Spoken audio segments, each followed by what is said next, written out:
This is Conspirinormal.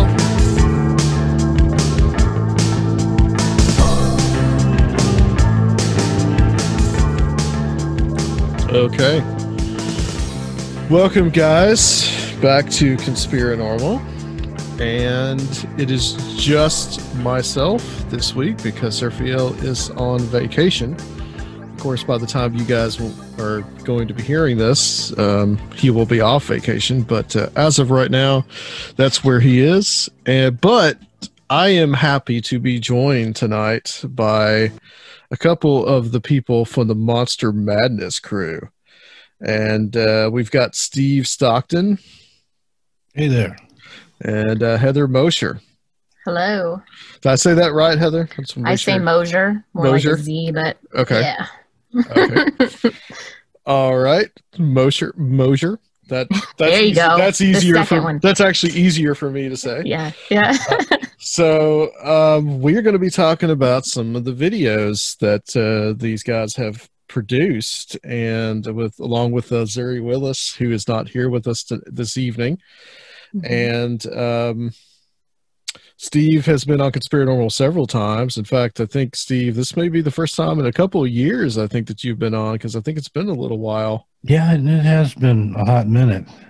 Yeah, I think the last time I had you on was we talked about it was like a bonus episode where we talked about some of the mysterious disappearances in Great Smoky Mountains National Park. Yeah, I think you're right. Then I was on once. We talked about the Phantom Clowns. I remember that one. Yeah, that was a fun episode. That was way back. That was like 2016.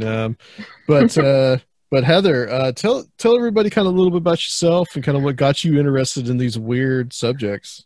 Wow. Well, first off, I'm a professor of classical studies, so Greek and Roman history and culture. But nice. Yeah, thanks. I'm also a researcher for Small Town Monsters, and I write some blogs.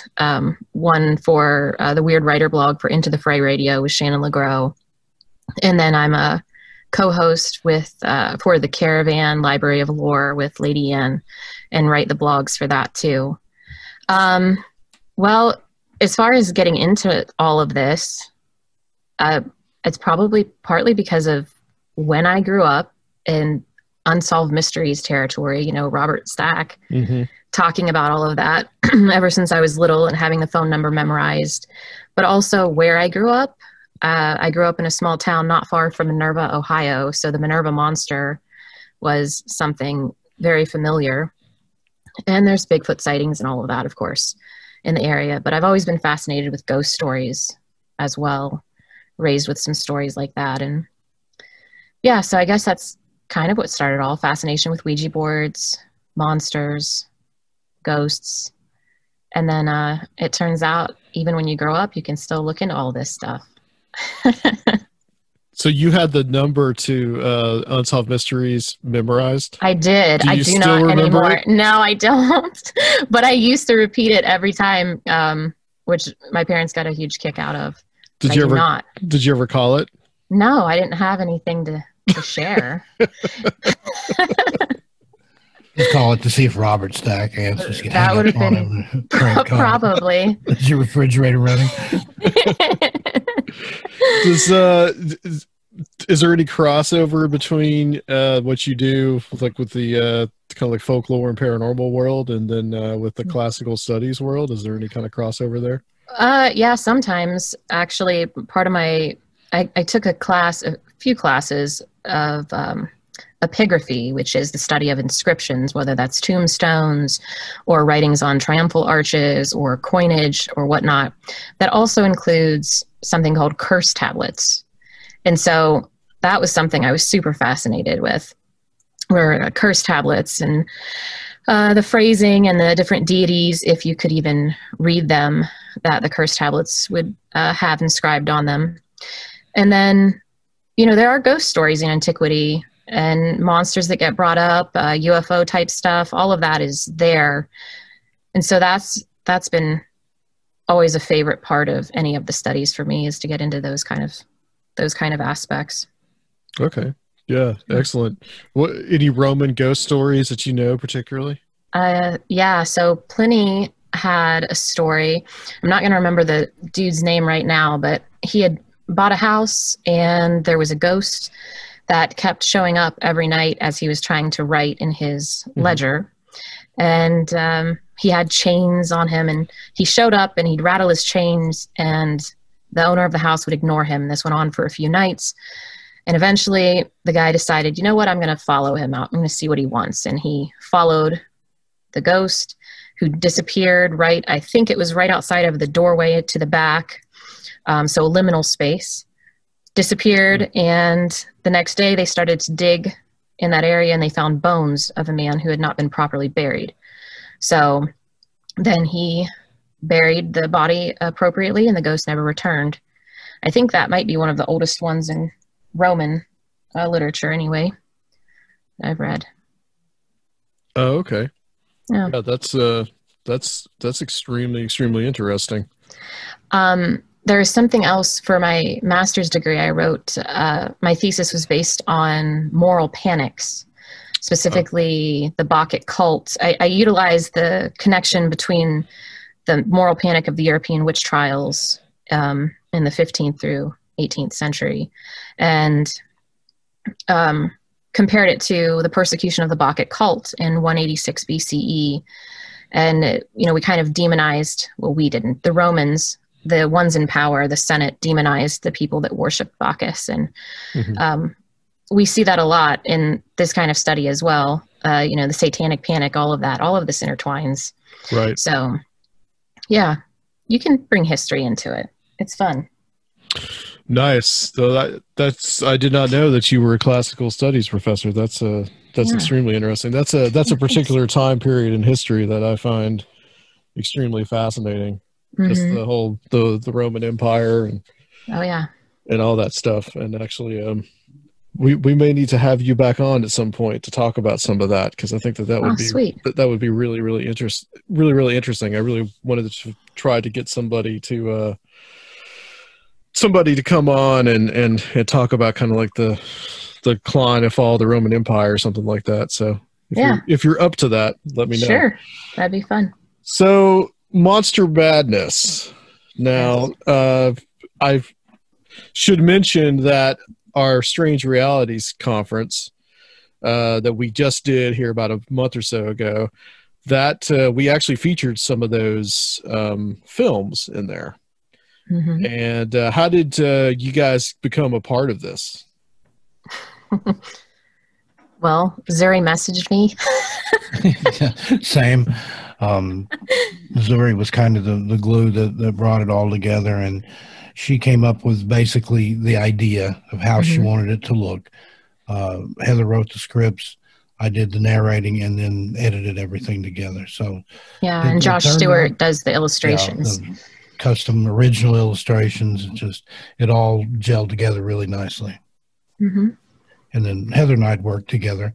I'd met her from Shannon's blog where she does the Weird Writer thing, and I think you had something that I wanted you to narrate for my channel last year, and you did that, and then you narrated a couple of my stories. We've gone back and forth and stuff, and then now I'm in addition to my channel, I'm doing the Missing Persons and Mysteries channel, and I've had Heather on there as a guest before talking about some things. So, and she writes for that channel as well. She does some of the scripts for there.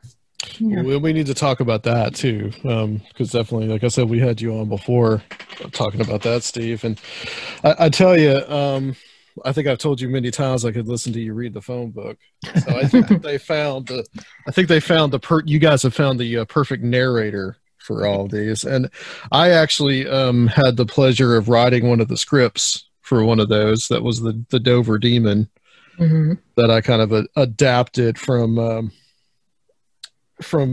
Jerome Clark's book, which there really isn't too much about the Dover Demon, really. That's really that's really new, honestly. That's what makes it such a fascinating case. Yeah, I'd heard about it in Jim Brandon wrote a book called Weird America. It came out in 1978, and that was the first place I'd heard of it. And then I think Lauren Coleman and Jerome. They've both written about it. But I had a unique experience. I met one of the witnesses to the Dover Demon back in the 80s. And I cannot remember the guy's name now. Bill. It was. Do you remember which one it was? Heather, no. It was but like a Bill and a William, but it was the one they called Bill. Yeah. But yeah, I was spending a few months in New York City. I had a friend from high school that was going to NYU, and parents were wealthy, and they'd gotten her an apartment in the East Village. And I went up there and spent a few months on her couch. And one night, a bunch of us had gone over into Massachusetts to a party or something, and we ended up at this place in Dover. And I mentioned the Dover Demon, and then all of a sudden, everybody got really excited, like, "Bill, get in here, get in here!" And it was one of the guys who'd witnessed the Dover Demon. Oh, really? He was just he didn't really want to talk about it, though. He was just like, whatever. But well, let's talk about that case, because I mean this is one that's always really fascinated me, because it's a really just a one-off. There's no repeat of it at all. And like I said, I mean, there's Jerome Clark wrote about it, and Lauren Coleman actually investigated it. He was actually the guy on the scene at that time. But other than that, you don't really have anything else that even slightly resembles it. And to me, that's what makes it like a great cryptid case. Yeah, it was interesting because it's like you said, it was sort of a one-off that night, and it was less than 24 hours that those sightings occurred. It's over the course of 2 nights, but if you look at the timestamps, pretty sure that it's less than 24 hours between the different sightings. Right. And I don't know. It's very intriguing. Have you ever looked at the map of that area? Because the reports are pretty clear on where these sightings happened. And they kind of form this like triangle, the roads do, where they intersect, because they were all on roads that connect to each other. Mm-hmm. And in the center is like a wildlife preservation, I believe, like a little, I don't know how little it is because I haven't been there to see it physically, but a lake or a pond of some sort is right in the center, which I thought was really interesting because there is a character from folklore that kind of fits this description, which is escaping my mind right now.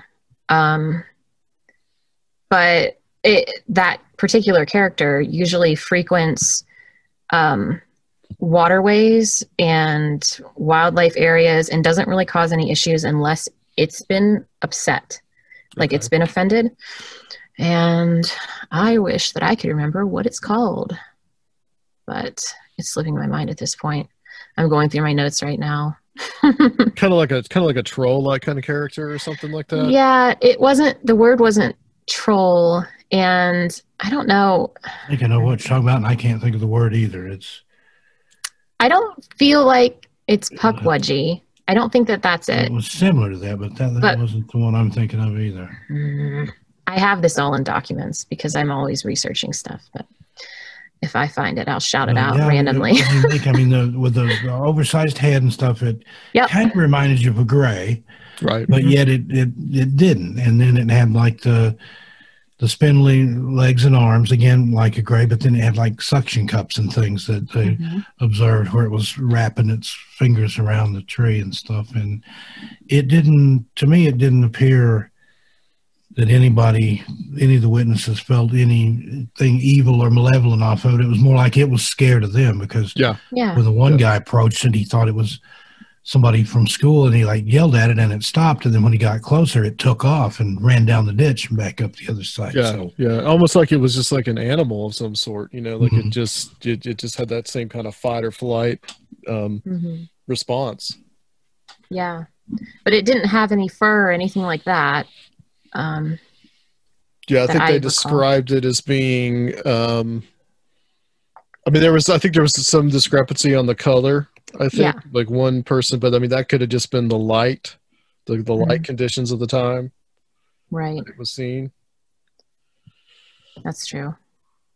And they said that it had like, and I think you mentioned like the similarity of the grays, but I think that Steve, didn't they say that it had like small eyes, that it didn't really have like large eyes at all?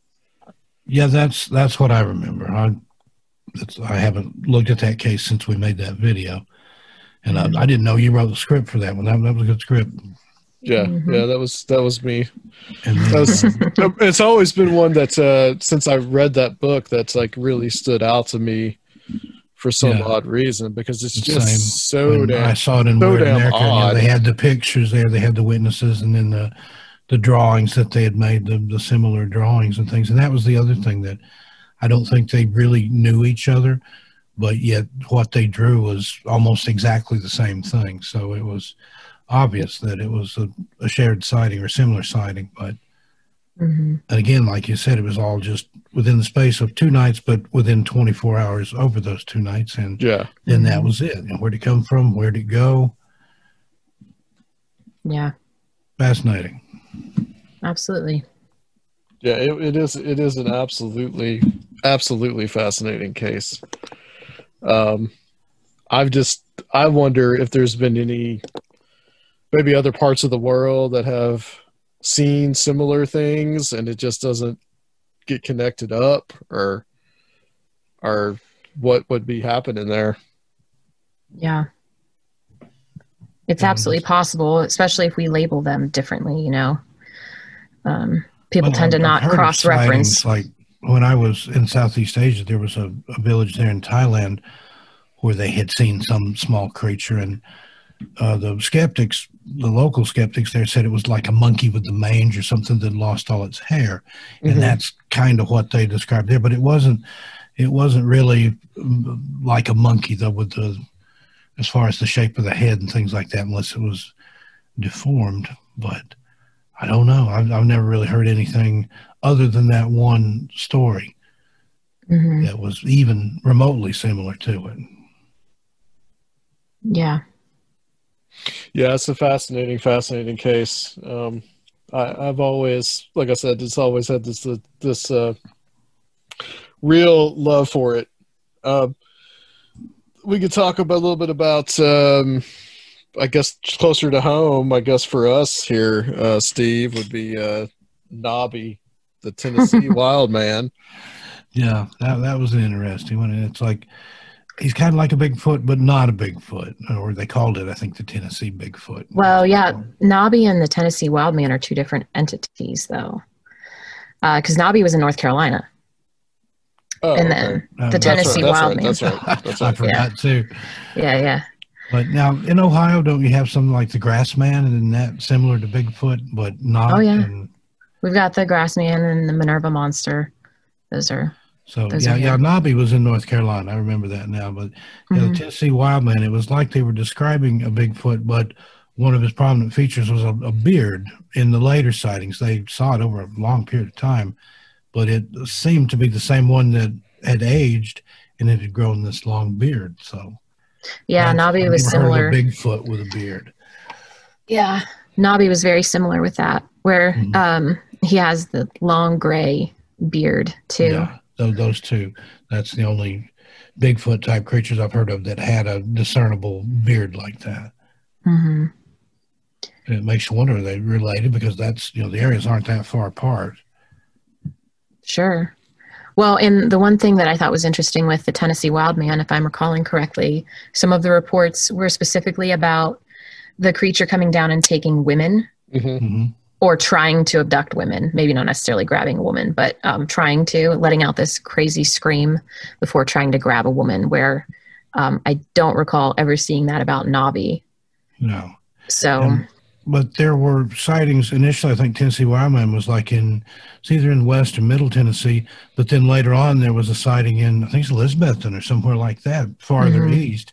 So that would be maybe like a migratory route or something. See, West, Middle, East Tennessee, and then over in North Carolina. So I don't remember the dates specifically, and it might have been going the other direction, but I know that it was seen in either West or Middle Tennessee first, and then later on there was a sighting in Tennessee, in East Tennessee. Yeah, I think Knobby was in the which coincides with so many sightings that I've looked into. In like the 70s, I think, is when Knobby was sighted, and then kind of went dormant after the initial flap of sightings, and then came back just a few years ago. And that's where they saw the gray beard, where I'm pretty sure I don't have the script right in front of me, but I think the Wild Man was either late 1800s or early 1900s. Not that they still don't see things like that today, but I feel like the initial sightings were a lot sooner than that. Oh yeah, 1800s in McNair County. So it's either really old or there's a family of them, and they all age that way. Yeah. And then I did a video on the Bennington Triangle, and they had a similar creature up there that it would go after women. And there was one instance where it flipped over a stagecoach. And the people in the stagecoach said it peered in the window and then screamed and then ran away. So I don't know what that was all about. Didn't like what it saw, or just thought it a good idea to scream. But that whole area through the Appalachians from all the way up, there's tales of wild men and things. There's stories like that in the Smokies, and they don't really talk about it. The people, particularly from Cades Cove and the North Shore and Fontana Lake and some of those places where it's been seen, they don't really talk about it like a Bigfoot, but they say it's like a different race of people, a race of wild men that live in the woods. And there was stories like that going back to the 1800s.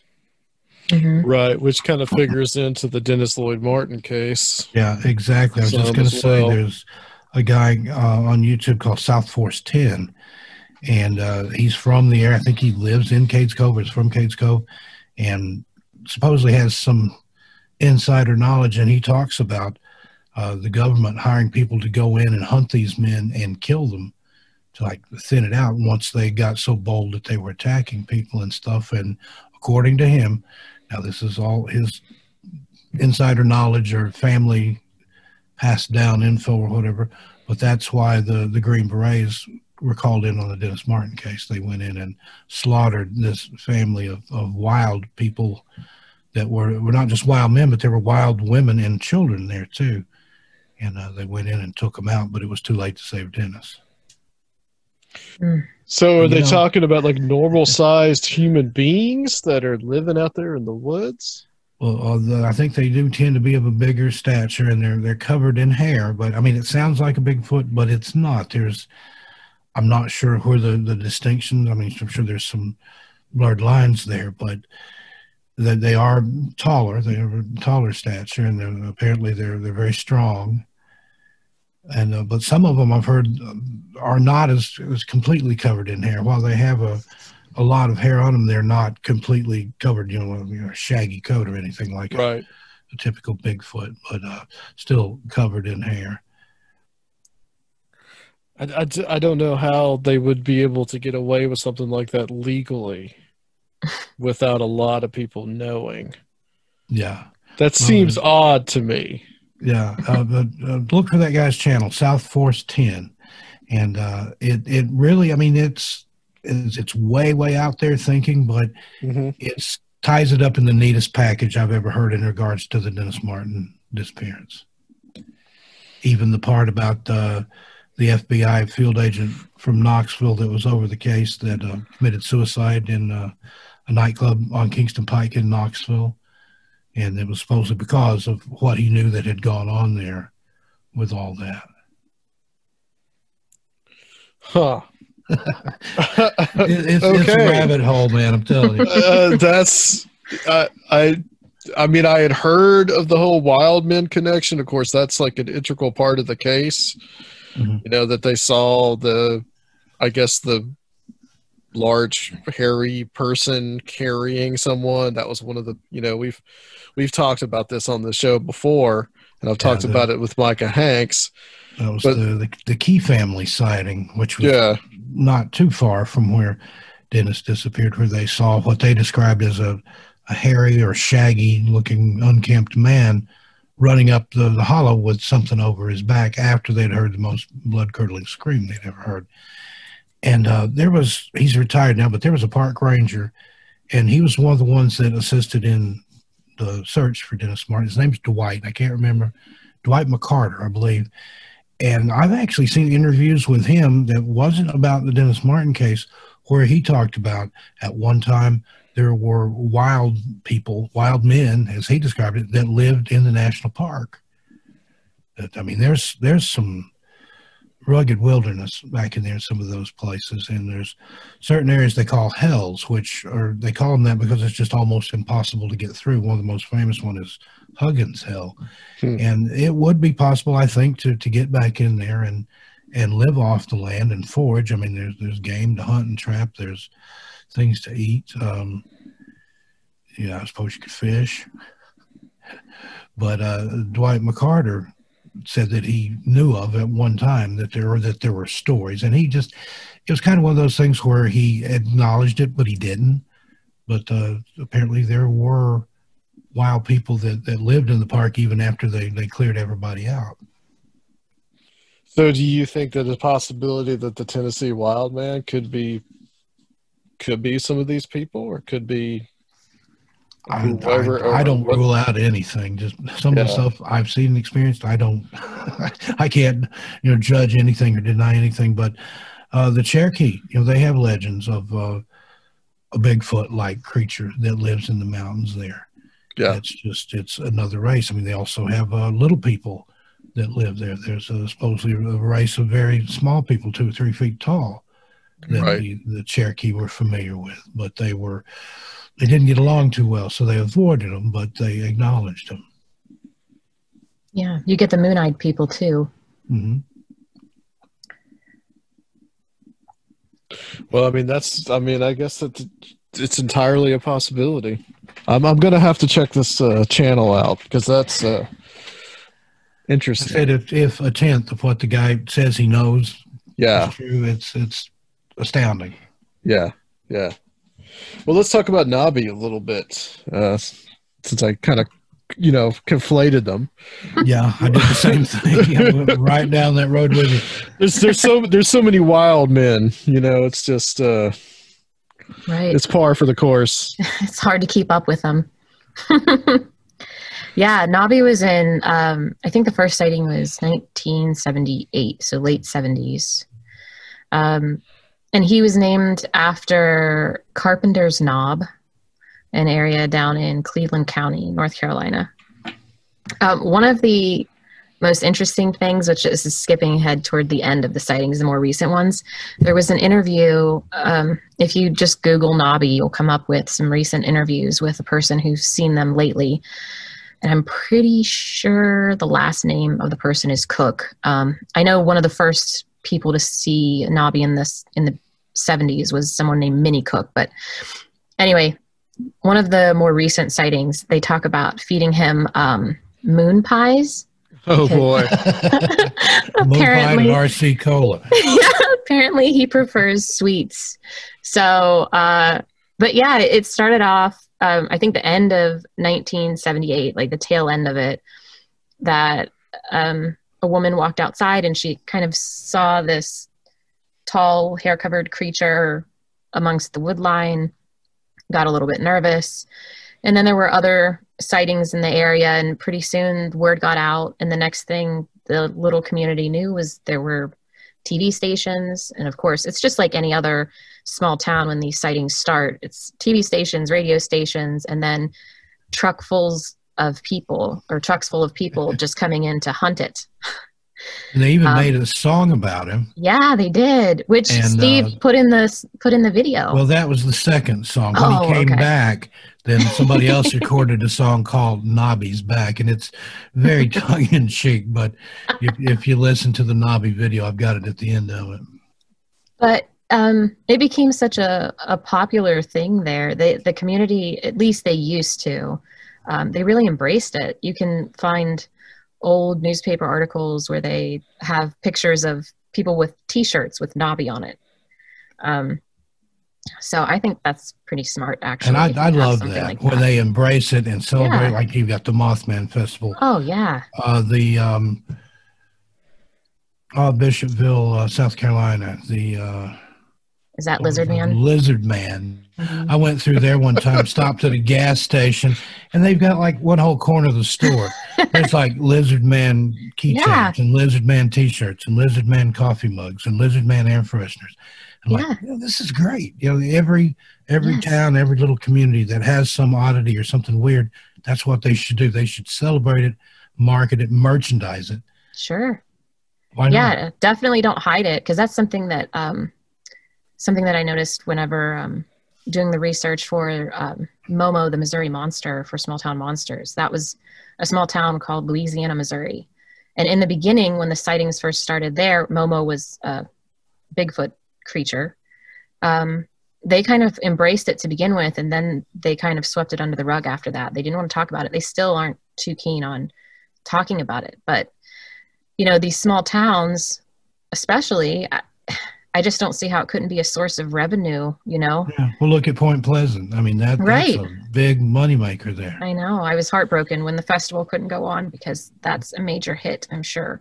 But, so why do you think, Heather, that some places don't embrace it? Why do you think they're embarrassed about these things? Well, I think a lot of it depends on how the community immediately handles it, although with the case of Louisiana, Missouri, they seem to embrace it to begin with. But over time, I think they feel like they're sort of becoming a joke. Minerva was sort of like that with Minerva Monster. Even with the initial sightings, people showed up, and radios and television and stuff showed up, but the family was ridiculed pretty heavily. And so they just stopped talking about it, and they kind of hide it. And I don't know, they must see it as the community at large must see it as a sort of a source of shame, or I don't know. And then particularly in the Deep South, you get the religious angle in there too. That the religious people won't acknowledge it or want to talk about it, because it's, you know, it's something, it's an aberration, it's evil, it's an abomination, it's, you know, something to sent here because the town was cursed or whatever. One of those things, you know. I think it took some time for Point Pleasant, just using them as an example, and they're probably the best example. I think it took some time for them to really embrace it too. Sure. I mean, once the Silver Bridge collapsed and the aftermath of that, obviously they were dealing with that and that profound grief that happened over that event, and they probably wanted to forget for a little while. I think really probably in the 90s, going towards that, and then the movie came out. I mean, you know, Jeff Walmsley, I think, was one of the people that really kind of revived a lot of that. That interest. Yeah, he's got the museum there. Yeah, and I think he started even before the movie came out. I think he already started that. Sure. But I think once the movie came out and it was a reasonable success, I think that Point Pleasant started to really embrace it. Yeah, and it's that way with a lot of haunted places too. I remember years and years ago, the first time I went to the Martha Washington Inn in Abingdon, Virginia, which is very actively haunted. Yeah. It'd been all kinds of things. It'd been a girls' school. It was used as a morgue during the Civil War. And they actually had to store the bodies in the basement until the spring thaw so they could bury them. And it was just hush. They wouldn't talk about it. There was an older gentleman there that was a concierge. And you could get him to talk. You'd have to slip him a little bit of money, you know, catch him when he's on break, and he would tell you the stories and stuff. But now they embrace it. They talk about it. I think they've even got it on their website.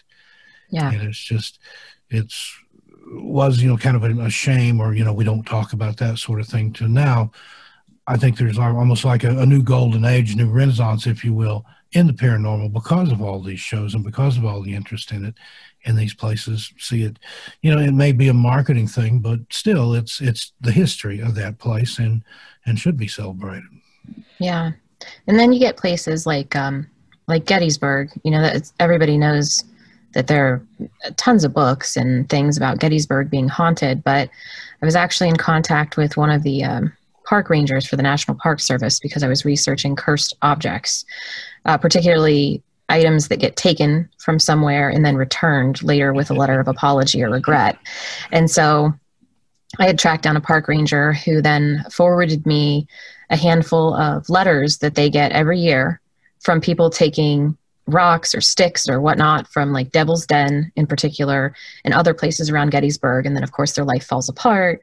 They send it back and tell them, you know, I picked it up by this tree. Please return it to the exact same spot. But to the National Park Service, they don't like to talk about it too much because people actively removing parts from the park is something they're trying to discourage. So, and you have that out here, like the petrified forest and some of that stuff. There's you're not supposed to take it, of course. I think it's a federal offense, I believe. Yeah. But there's people that they'll get these little box in the mail, you know, they open up a piece of petrified wood, and I took this, please put it back. It was this area. And you've got that so many places. Chris Kirby at the Bell Witch Cave in Adams, Tennessee. When I was there years ago, even then, she had a book of letters, you know, and people say, I took this rock, put it back, you know, and anywhere, pictures of Robert the Doll, you know, that's you go see. Oh yeah, Robert in Key West. Now we've had some interesting interaction with Tiny Roberts lately. Episode of the Caravan that we all did together. That was a Robert the Doll episode, and it wasn't meant to be. By the way, it was not meant to be a Robert the Doll episode that way. But yeah, if you take his picture and don't ask for permission, then all kinds of bad things can happen. And there at the artist house, they have a wall full of pictures that people have sent back and say, I took his picture, I didn't ask permission, you know, please take this, keep it. But now when you order those dolls, don't they tell you that they can't be returned? Yes. So so Lady Ann and I both, she ordered it first. I didn't even know this was a thing you could do. But once I saw that she did it, I was like, oh man, I want one. So if you go to the museum's website down in Key West, that actually is the home of Robert the Doll, they have a shop and you can buy little, like a miniature of Robert the Doll. And it comes with, well, first of all, you have to sign I guess in a terms of agreement that nothing can be returned. But there's also, I'm pretty sure there's a little note that came with it that explained that they don't take returns. So once you have Robert, if things go poorly, I guess ship him off to some museum or something because they're not taking him back. Yeah. That was funny. The night that we did that, we didn't know Ann had that one. And she turns on her web camera and like peeking over her shoulder, here's a tiny Robert the Doll. Yeah. It's like, what is that? And then all these weird things happen. It was like a Zoom meeting like this, or was it? I think it was Uber. It was Uber conference. And we had a call from an unknown number come in while we were doing this meeting, and it was like 0 seconds or something from some other place in Oregon. Mm-hmm. And then we searched the number on the internet where, you know, you can look up annoyance calls or whatever, and there was an entry in there where somebody had said that they called it back, and it was some weird kid named Robert who just laughed and hung up. Yeah. And the thing is that the log on that call was from a year ago in the future or something like that. And it wasn't in the future. It was just because I think we recorded on October 16th, so but it either had to be it was October 17th or at least a year before, one or the other. Yeah, so that was a strange episode. But you know, I've noticed that Cisco and I've had that happen. Cisco Murdoch, we wrote a book together. We've done a lot of shows together. A lot of times, strange things will happen when we're on a show together. I know we were on with Soraya one time on Where'd the Road Go, and he lost control of all his recording equipment. He couldn't stop it, but he just let it run. And you know how Cisco and I are when we get together. So we were just talking, and finally, a couple of hours in, we're like, Soraya still there? Did he fall asleep? And you can hear us, you know, looking for him on the tape, and he could hear us, but we couldn't hear him or anything. And well, Soraya has a bunch of weird stuff surrounding him too. So that's... yeah. And I've had people tell me, "Oh, I was listening to you on this show," and one lady wrote and told me that she had a glass bowl of wax fruit on her coffee table, and while I was telling, I think it was a Black-Eyed Kids story, it shattered into a million pieces. Mm-hmm. And that's another one. Anytime I've ever told that Black-Eyed Kids story, just about something weird will happen, sometimes more so than others. You know, yeah, that's a really creepy story too, and you told that on this show too, so people can go back and find that. But yeah, the Bell Witch Cave. Now, I've not ever been to the Bell Witch Cave, and honestly, what? That doesn't make any sense. Yeah, I know. Honestly, I'm not. What? I don't really understand the connection of the cave to the case. Okay, are you ready for the connection? Here's the connection. Yeah. So, in one of the stories that we have, it's actually, obviously, it's not the main part of the story. We have a lot that happens that's not part of the cave, but there is one story about a boy going into the cave, and I can't remember if it was a neighbor boy or one of the Bell children, But he goes into the cave and he tries to crawl back in, because you would know this if you'd gone to the cave. There are two big rooms and a connecting walkway. And then it goes deeper than that, but it really narrows out. So they can't take tours back there. You'd have to really crawl and squeeze through. And this boy tried to squeeze in and he got stuck. Okay. And he started yelling and carrying on. And supposedly the witch yanked him out because he was stuck. She yanked him out and then later commented about him getting stuck in there and to not fool around anymore or something like that, because, you know, she was really good at telling people what they should and should not do. And there was other stuff like that. I think they heard her singing in the cave before. And yeah, there were voices around something called the Enchanted Spring.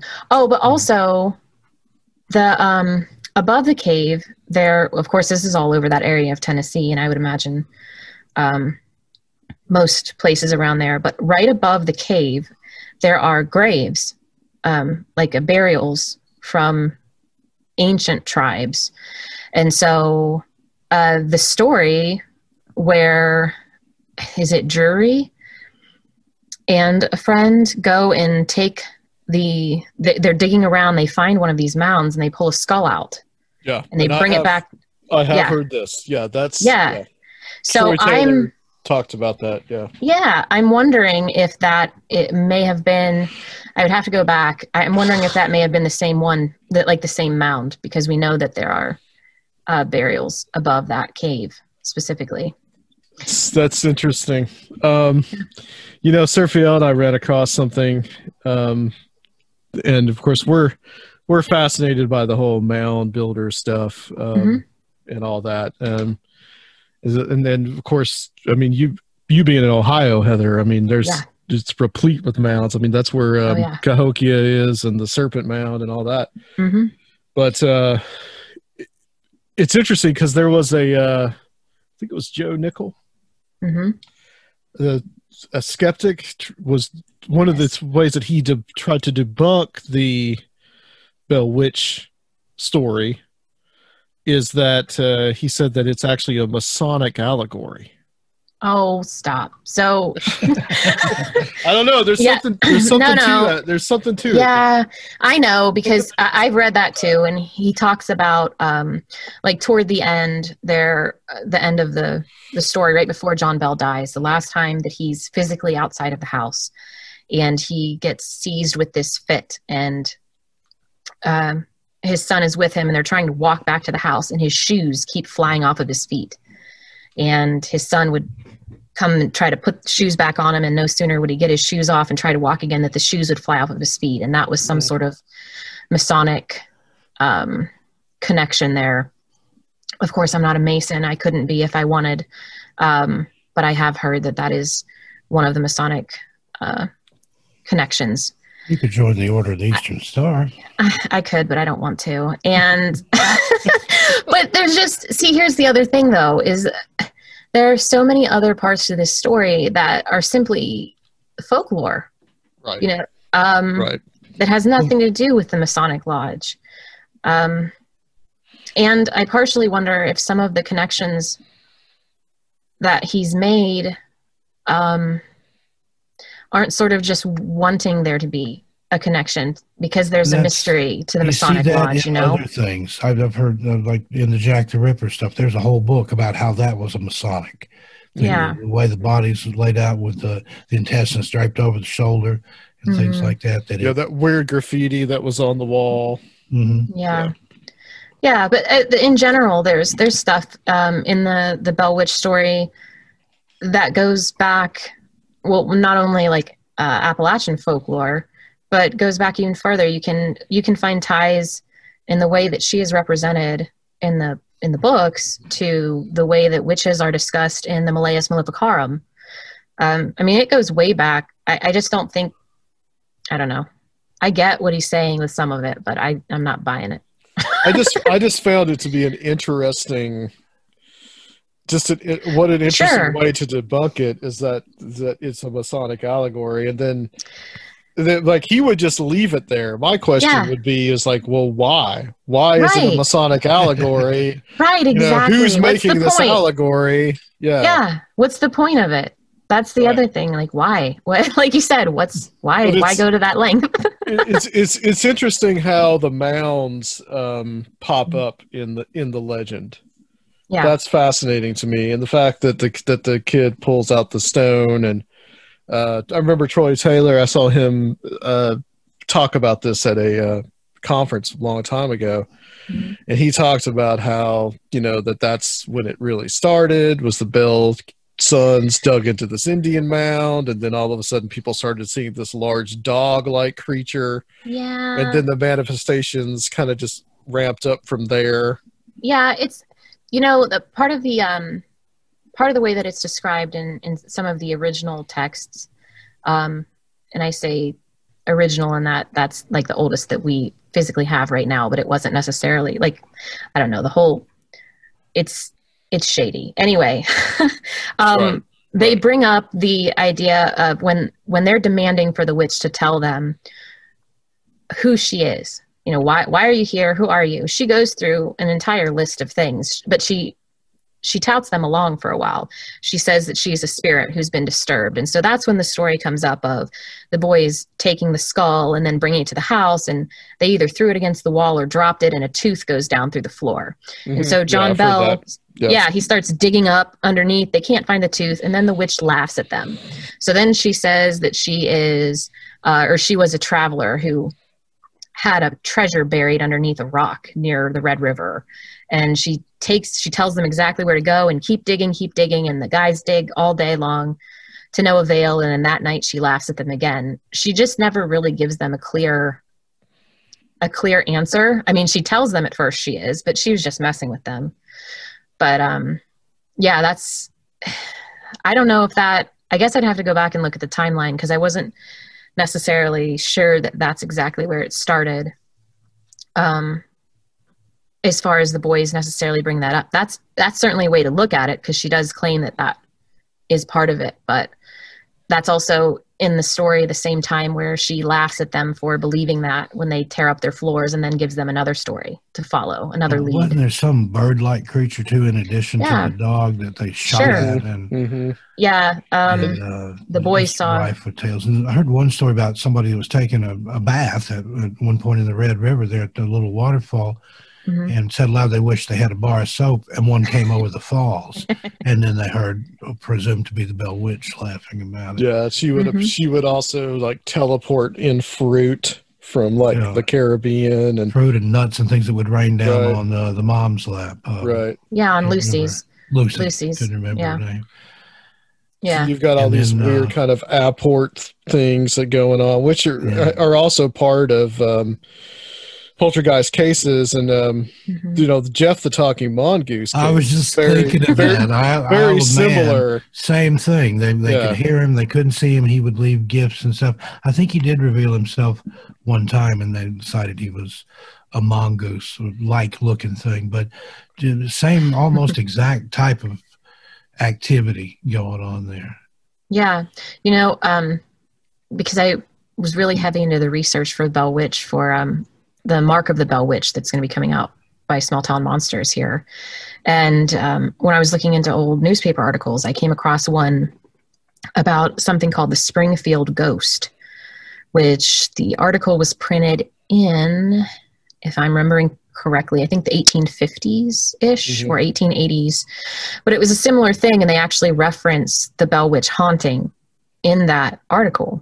But they talk about there was a store or a building which was the home of a doctor at the time, and that there were these sounds and voices, and people were coming from all over for a period of 2 nights. And then after that, I can't find anything in the newspapers anymore, but people were coming and they were camping outside, much like they did at the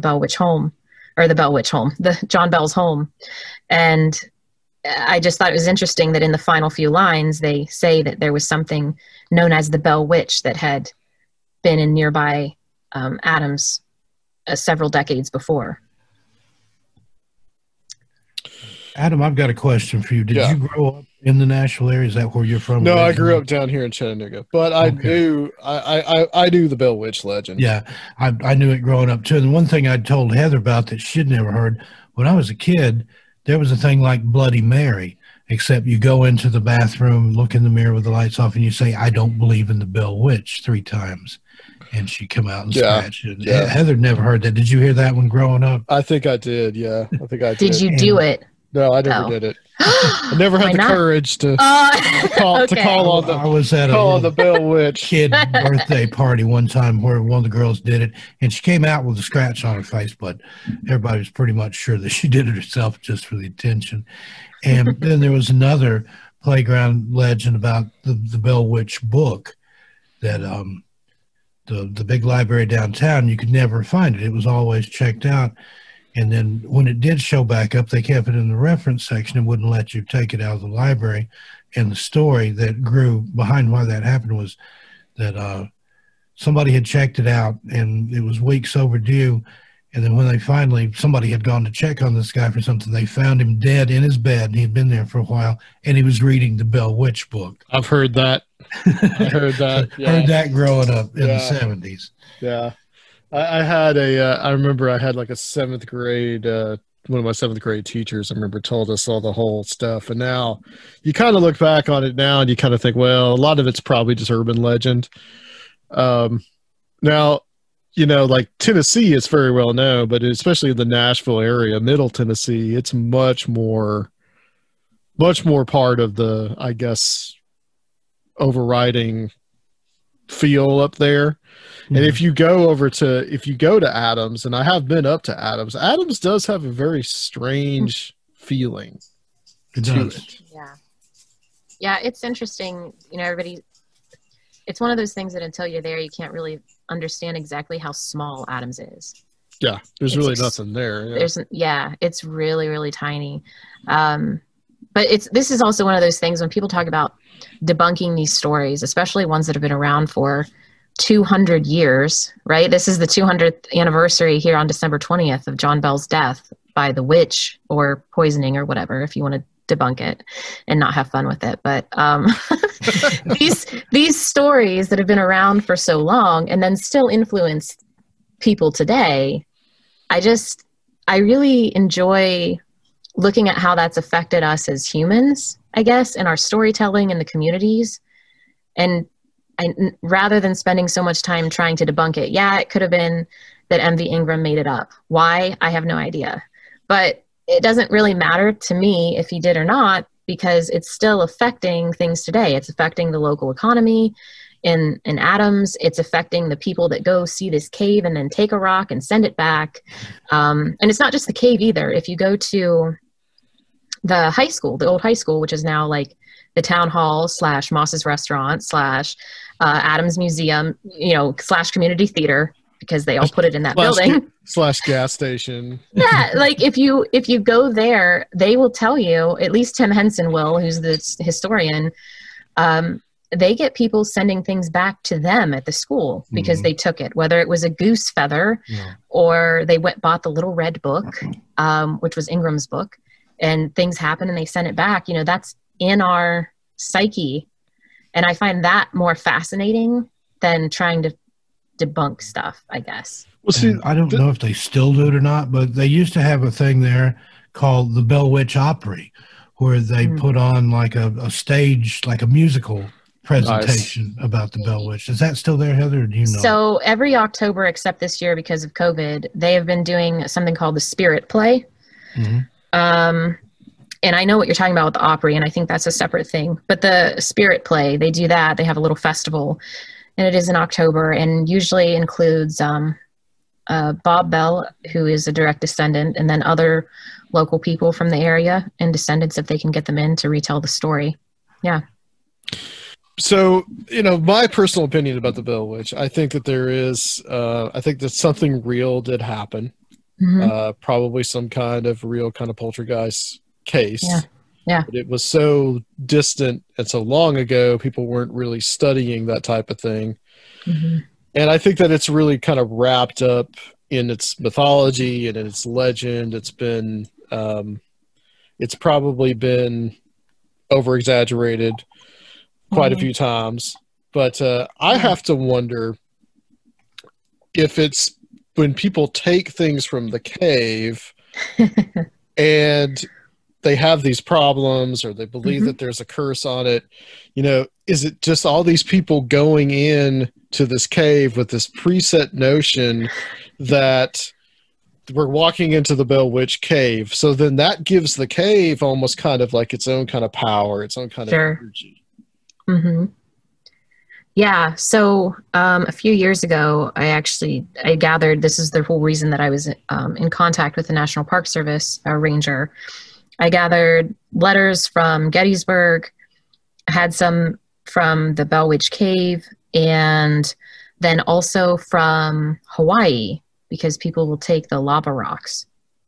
And then I presented at a conference overseas, and it was just, the conference itself was about letters, but the letters that I wanted to talk about were these letters of regret and apology based on cursed items. I dove into that a little bit, of some of these people, you can kind of tell based on the wording in their letters, if they get wordy, because a lot of times it's just like a sentence or so, if anything. Sometimes they'll just send the item back without any letter. But sometimes you can tell that they had like a preconceived notion, you know, like I was warned, you can't go into the Bell Witch Cave and not know that there's warnings. They have the letters posted in the gift shop where you buy your tickets before you go down to the cave, you know, like that's already there. So that's already in your mind. But then there are the letters where, say it's a grandmother who took her granddaughter to the cave or wherever, and then they come home and things are happening. And I think the one letter was, I feel like apparitions were appearing at the foot of the bed and their granddaughter was getting scratched and whatnot. And they're trying to figure out what is going on. And then the grandchild reveals that they took something. And so I think also that, I mean, so there's those, which are probably in the minority. But like you said, you go in there and you already have this preconceived notion. And then if your life falls apart, or you're on your way home from the cave and your car breaks down and you've got a rock in your pocket, it's probably hard at that time, unless you're a diehard skeptic, you know, to not have that in your head a little bit. Like maybe I shouldn't have taken that rock. But things have turned so drastic for people that they've had people show up and throw rocks over the gate on the days that they're closed because because things went so poorly that they honestly believe that that's what'll save it. The interesting thing is that I don't know of any letters, and they may exist, but I don't know of any letters where they explain things got better since I sent the rock back. Thank you.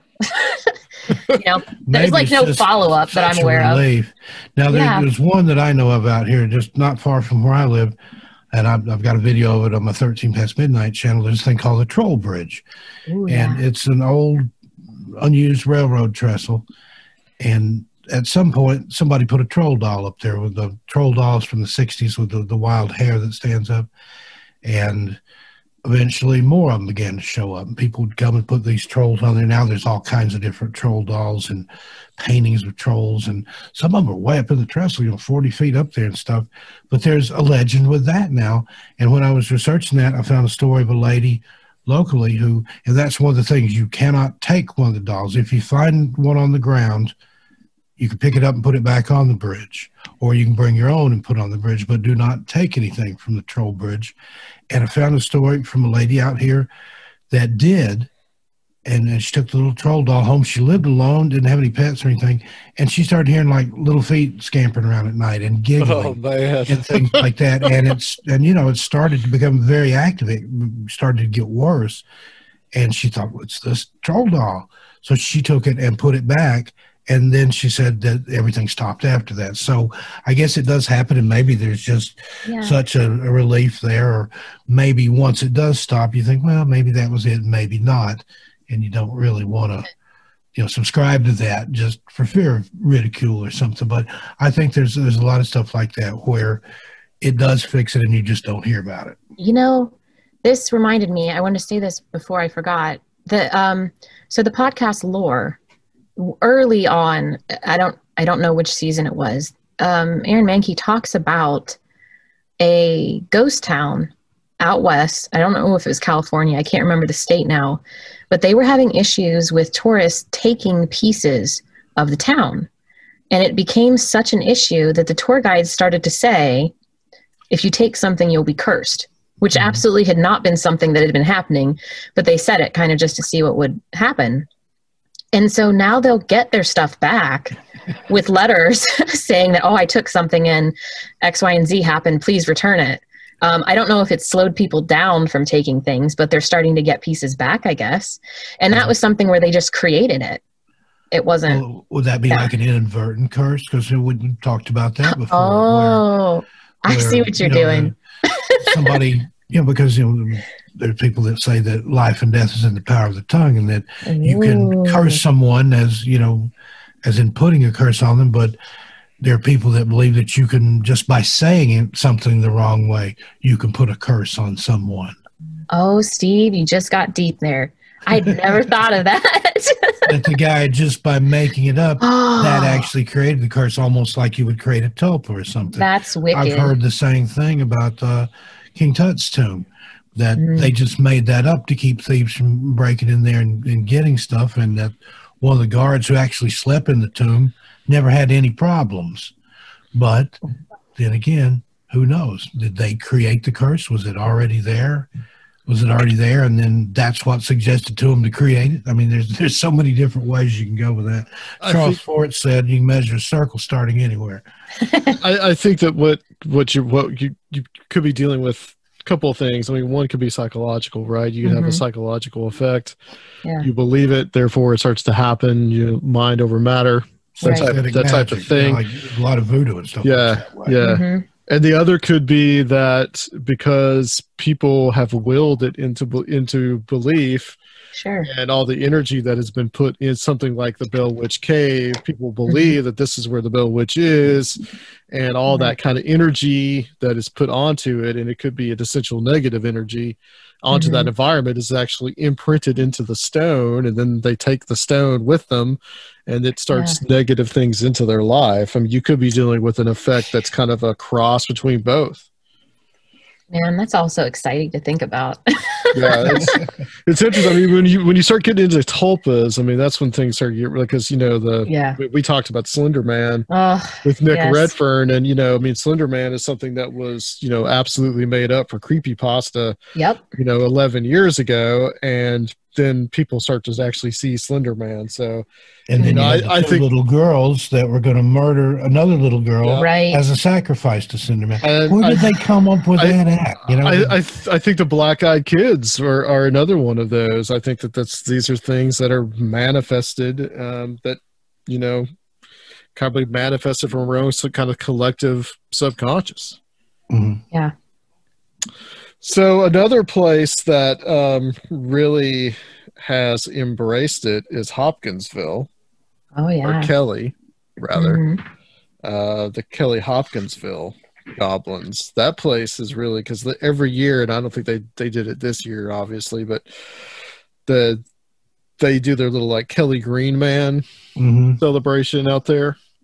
Which I think that was the first video we did for Monster Madness, and that's a fun case. That's one of those where it's just so wild and so many different circumstances there where they were attacked by these creatures. One of them was on the porch roof and grabbed the guy by the hair of the head when he came out, and they were literally under siege. They would shoot at them, and eventually got in their truck, I think, and escaped went to the sheriff, but then when they came back, as far as I know, that's that was the end of it. Now, you guys are from that area, or you're from Tennessee compared to Ohio, I guess. Of course, that's in Kentucky, but that's not that far from Adams, is it? Because no, it really isn't. It really isn't. Seen the sign on the highway on the way down to Adams. So Hopkinsville's probably a little bit like probably 50 miles out of Nashville. So.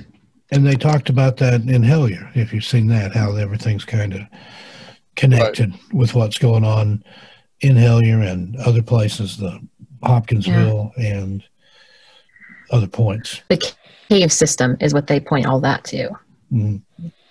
Yeah. And again, much like the Dover Demon, I mean, the Kelly Hopkinsville is kind of a one-off. I mean, people don't see, haven't seen that particular type of creature again. That's what's so wonderful about some of those cases from that time period. Because you mentioned the Greys before, Steve. Like, you know, the Greys is kind of in the 80s, they kind of took over. But from like the 40s to the 70s, you had so many different kind of weird creatures and space people that people were seeing. And that's what's just so great about that time period. Yeah. Have you ever heard this? It's from Britain, but there's a story called the Mince Pie Martians. Have you ever heard that one? I don't think so. I've got a video of it on my channel, 13 Fast Midnight, that I did last year, Christmas, also known as Mrs. Hingley's Martians. And yeah, the lady claimed that a craft landed in her garden there in the UK around Christmas time, and these little men floated out of the ship, came in, and so like they were fascinated by everything. They would touch things and look at things and observe things, and certain things seemed to scare them. And they were fascinated by the Christmas tree. And then she had made mincemeat pies. And then, oh, what is this? So she fed them some of that, and they loved it. And eventually they floated back out and left. But, you know, what is that? And this was, you know, an older lady. She, you know, no history of mental illness. She wasn't into drink or drug or anything like that. But she, you know, very steadfastly insisted that this did indeed happen.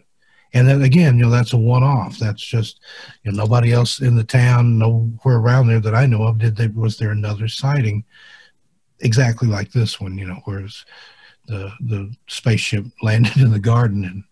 And it sounds like a fairy lore story. Mm-hmm. And there's a lot of connection there, a lot of overlap with the face stories. Like in the Smokies there, you have they call them fairy lights or spook lights. Yeah. And the Cherokee, you know, talked about that was the little people, that you didn't necessarily want to follow those lights, because depending on the mood of little people, they could indeed help you. And they've been known to guide people out of the woods. But then I knew a guy that was hunting in the area, and his lantern had gone out. This was from the time when you didn't have even a battery-operated headlamp, but they used the old carbide lights like the miners used. Mm-hmm. And his carbide had ran out of his light, so he saw another light, and he thought, well, that's, you know, another coon hunter or whatever. I'll just follow him out of here.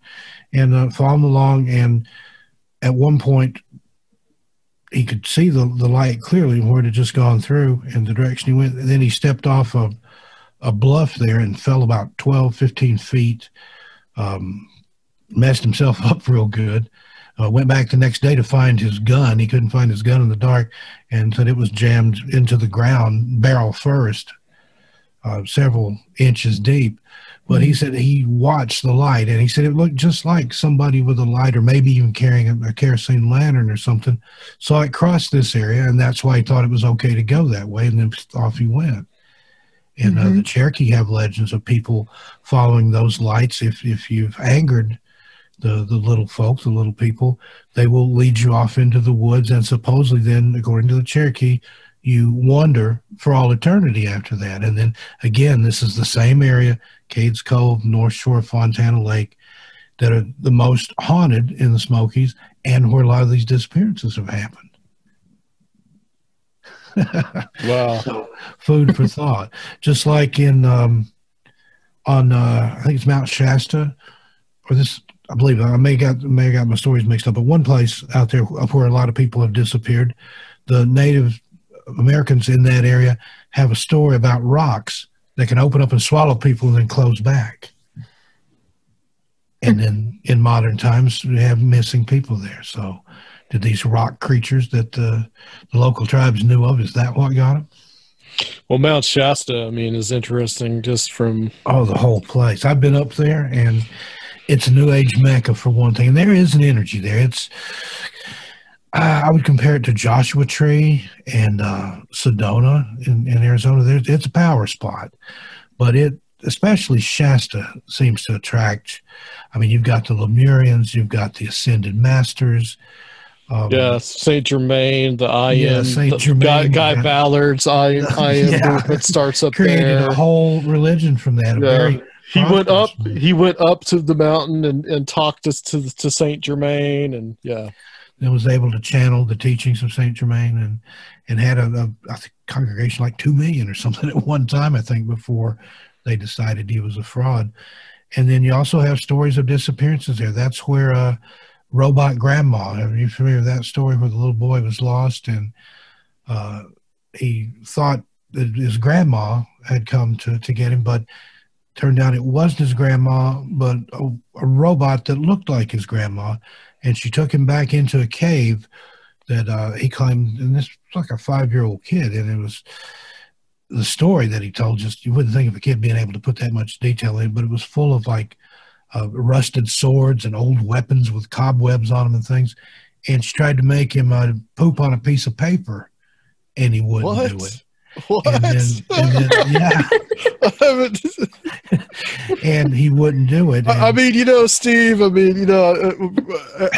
robot grandma wasn't weird, but pooping on a piece of paper, that was... That's the line. I had to draw the line. They're trying to gather DNA or something. What's that all about? But yeah, and the way he found out about it, eventually the robot grandmother got angry with him because he refused to do anything. He wouldn't eat, and he wouldn't poop on the paper and do anything that she was trying to get him to do. So she took him back out in the woods and go that way. And then he was found. And then it was sometime later, he was staying with his grandma. And he said, I like you better than the other grandma. And she's like, oh, your mom's mother. And he's like, no, the robot grandma that had me in the cave when I was lost. And then he launches into this whole story like I just told. I mean, there's a lot more to it. But well, that's very similar. I mean, the robots in the cave stuff. That's Shasta, the Shaver Mystery. Shaver Mysteries, yeah. The Darrows or whatever he called them. Darrows and the robots. Yeah. And supposedly there's lost cities there. There's a city or tunnels of gold, and you do have those lava tubes in there. I've heard of people getting lost in those and coming out into a place that's like a tropical oasis where it was, all beautiful vegetation and very lush and fresh water and animals and birds and things. That almost sounds like a Hollow Earth thing. So yeah, Mount Shasta is a weird place, and the little town right there where it is, Weed, California, is, like I said, it's a New Age mecca. There's all kinds of alternative religions and thought, and little bookstores and curio shops and things there. It's a trip. Well, especially if its name is Weed, right? Yeah, kind of aptly named. Kind of appropriate. Yeah. The robot grandma thing and the age of the child reminds me. I don't know if we talked about this, Steve, on one of the shows that we did with you, but do you remember a couple of years ago, the little boy that was lost in the woods and that said that a bear? Yeah, the bear kept him warm and brought him berries and things to eat. Yeah. And again, that's, to me, that sounds like a Bigfoot or something, because I don't think bears pick berries, and they don't take a shine to little boys and keep them warm. And yeah, I mean, the time of year it was, I think a bear would have been hibernating anyway. Yeah, and it's interesting because he described it kind of like the cartoon character. Mm-hmm. That and then that kind really of liked. Goes into the satanic panic thing, McMartin Preschool, where the kids said Mickey Mouse and Chuck Norris took them through the tunnel under the school and made them play Naked Movie Star or whatever it was. It was but if you think about it, if you were actually doing something like that, what better way? Just make it just as nonsensical, non-believable as possible. Because then if somebody told the story, they're like, yeah, okay, it was Mickey Mouse and Chuck Norris. That's, I don't know. There's so many little connections and overlaps and things that have similarities that it makes you wonder what's really going on out there in some of these cases. Right. One of the videos that I watched that I thought was interesting, the Hitchhiking Skinwalker. Mm-hmm. That's one of the few that was not really a well-known story or well-documented story. That was a personal account of someone that Josh, who did the illustrations, I think he'd gone to college with him or something. And that's a true story. The guy was driving from, I think it was Colorado or somewhere like that, where he was going to school, going to his parents' house in Utah. and he was traveling the old U.S. Route 666, which is, they've changed it now. I think it merged with 421. And yeah, they changed the name because people kept stealing the signs. Yeah. But yeah, he saw this guy hitchhiking and didn't pick him up and noticed, that guy looks weird, had strange countenance and everything, And then just a few miles ahead, he sees the half hour, whatever, he sees the same hitchhiker. He's wearing the same clothes. And this happens several times, but every time he sees him again, several miles down the road, it gets a little hairier and a little weird looking, and starting to get the fangs and the claws and things, eventually to the point that it's like a werewolf type creature or a dogman or something, and a skinwalker, and it was chasing him. It was running along beside his car and keeping up with him, and he took a quick side turn and thought he was pulling into somebody's home, but it was like an abandoned trailer home. And he went in there and was able to kind of hide out. And the thing's like sitting on top of his car, gnashing his teeth and slashing at the air and stuff. And he stayed in there until daylight, and it went away. And then he was able to travel on. But after that, he took a different route to Utah. But again, that's, that whole area there is supposedly cursed. Well, yeah, the Four Corners is notoriously just weird. You have the Ute or the Utes or whatever they call themselves, and another tribe in there. There's, again, depending on which tribe it is and where you are, there's different curses and different levels. There's some places that this tribe will avoid and the other doesn't mind. There's some that they both avoid altogether. And again, that's, that on up into all the way into the basin there where Skinwalker Ranch is. What's your guys' thoughts on Skinwalker Ranch? What do you think about that place? I mean, I've read the book Hunt for the Skinwalker. I watched the documentary that Jeremy Corbell made, and I've seen I haven't seen like the new show or anything, but that's a particularly interesting I think place. There's something there.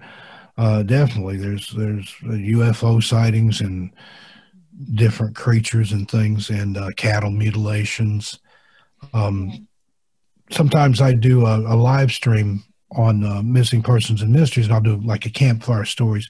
Not too long ago, I had Seth Breeze on as my guest, and he has a podcast called Skinwalker Radio. Mm-hmm. And he was very well versed in it and knew all about Skinwalker Ranch, and he talked for a couple of hours. And then I actually had a friend who just happened to be in that area. That's where she'd gone on vacation. She likes paranormal stuff too. And the person that she was with in Utah is from the area, and he actually called into the show and told some more stuff. But even the locals, say there's something there, there's something going on. And then you had who was the guy, Bigelow, that bought it, and Robert Bigelow, the billionaire, and did a lot of things. And then he sold it to another group, and they put in all this high-tech equipment and stuff to study it and see what's going on. And I got pictures there the night that they were there, that they were on the show. They'd taken some of the fancy gate with the alien biohazard looking symbol. That's gone now, but it's still got the big warning signs and armed guards and all that stuff. So it makes you wonder, did they find something and that's why it's so heavily guarded, or they just didn't want to be bothered with the looky-loos and souvenir hunters and legend trippers showing up? It might be a little bit of both. Yeah, kind of an Area 51 type thing, where we don't want you in here, and then everybody's like, hey, let's go try to get in, so. Right. Yeah. I mean, there's too much. I feel like when it's something like this, there's too much that's happened for there not to be something occurring, especially when we've heard of a lot of these things before in other areas. And it's not a secret that this kind of stuff happens out in that area, not just Skinwalker Ranch or what we call Skinwalker Ranch. This stuff happens all over that area of the country. So, but the cattle mutilations, which later went on to become cattle disappearances, those are some of the most fascinating parts of it to me. Find the cows, and it was usually the healthiest, nicest ones. A lot of times they'd have just a small hole through the eyeball. Yep. Completely drained of blood. Some of them would have their rectum or sexual organs removed. There were others where just part of the flesh was gone. And it was said that like even flies and things wouldn't bother the what was left over, the corpse of it, and that there would be a chemical smell that was involved with that. And talks about later on the people there that I can't remember their names right now, the first people that were there when all this started going on and started losing.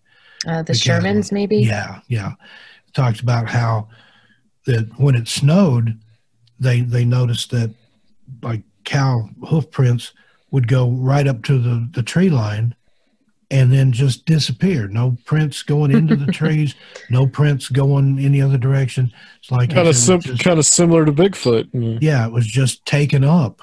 And they also noticed that in those areas where the cows had disappeared, there would be branches way up in the trees, 12, 15 feet or more, that were oddly broken and smashed and destroyed and things. So, it's that almost like the saucer cult type stuff, where the saucer comes in and sends the beam down and picks up the cows, and, right. But it makes you wonder, why do they go from just taking the blood, doing the mutilations, to then just taking the whole cow? Right. Did they take a sample and say, yeah, we'd like this. Let's go. You're going to need a bigger Let's ship. Let's go get one. Yeah. Yeah. Go get a bigger ship and we'll come back and take one. Yeah. Fascinating. Yeah. I was also super intrigued by the that massive wolf that had been seen there. Oh, yeah.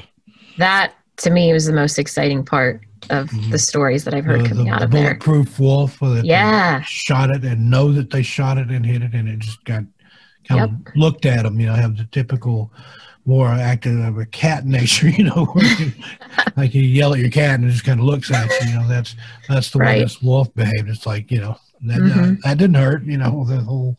Yeah. Because then it kind of fades away. It just disappears, but it was just so massive. I mean, that, of course, of all the monsters, I guess, that I've looked into, the one that disturbs me the most is any type of dogman creature. So the idea of a huge wolf really unnerves me. But again, you have those tropes, and particularly in Europe, of the wolves or the wolf man. And that was another story, going back up a little bit here, from Skinwalker Ranch, where I don't remember who it was, but they observed what appeared to be a portal that just opened up in the air, just near the ground. And a dogman on two legs just comes strolling out, like, hey, what's going on? I mean, it didn't see them or didn't acknowledge them, so it just came walking out, and then the portal closed back, and so it's like, there's something there. I don't know if it's some sort of. Was something in the book where the lady, and they were having a lot of poltergeist activity in the house too. That was another aspect of it. But there's something in the book. She looked outside and she saw like a guy sitting at a desk and like working, and it was like the middle of the field or something, and like all this activity was going on, and then like she looked back and he wasn't there. There's something weird like that. I can't remember the specifics of it. Yeah, it's very similar to that. It may be exactly that, but I know what you're talking about. And of course, the machinery that was heard coming from the ground, the sound of machinery. And then that's another thing that you have in that area out west. You get the Tommy knockers. A lot of the old miner 49er types, they would hear something down in the mines with them sometimes that would knock in an area that they weren't in and couldn't access. And a lot of times that would precede a cave-in or an explosion. So if they heard Tommy knockers, it was time to get out for a while. So what is that? And there's been other reports of that, like where, like in Taos, New Mexico, you have the hum, the famous Taos hum, where it's almost like a dynamo or a generator or something under the ground that people will hear it come on and feel it come on, and it runs for a while and thrums and vibrates and jars, and then it just shuts off. What in the world is that? Right. Yeah. Yeah. The Dogman stuff too. I mean, I don't know how much of that I really, people say that they see it, but like that, good friend Timothy Renner, I'm sure you're familiar with Steve. Oh, absolutely. Strange Familiars. Yeah. He said many times that like, he just can't buy into the Dogman stuff, but because like you talk about a creature that is basically almost impossible and there's more, I think, going on there. I mean, I've talked about this many times on the show, just how a lot of this they're probably showing us what we want to see type of things. Mm-hmm. And that kind of leads me back to a little bit to the little boy who said he saw the bear. People are saying, well, they're saying like, well, that was Bigfoot, or like it must have been a Sasquatch that was taking care of him. I have to wonder if whether or not he was actually seeing the cartoon character. Yeah. Well, that kind of goes in like the whole Whitley Strieber thing, where he saw owls, but it was actually grays. And it was like a false memory or screen memory that they were putting in his mind, or that his mind fabricated just because it couldn't handle what he was actually observing. So I think that could account for things that people see that are something else. It's either alien intelligence or whatever it is, saying, well, you wouldn't believe us if you saw us, so here's Mickey Mouse. And that's that's been, like I said, that was in the Martin preschool. And there was another account I read where a kid was in his basement as a kid, and he saw these cartoon characters come out of the wall, and they're like dancing past, waving at him and stuff, and then they go across the room and through the other wall. So is it just, and then that makes you think then again about things like the Black-Eyed Kids, the Men in Black, the Phantom Clowns. It's like there's something out there that's trying to send things, and they're just not getting it right. Like, well, these are businessmen. They drive nice cars, they dress nice, but when they show up, there's wires hanging out of their pant legs, and they talk like robots, and they don't make any sense.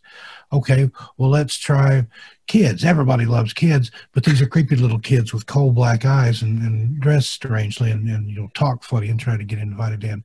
Okay, well, that didn't work. Clowns. Everybody loves clowns. No, they don't. No, they're evil clowns that come out of the woods and chase people with knives and leave behind clown paraphernalia. You remember that one, Adam, where they had the police had chased the clowns into the woods. 2016? I think that was in 2016. They didn't find anything, but they did find an abandoned shack, and inside was clown paraphernalia.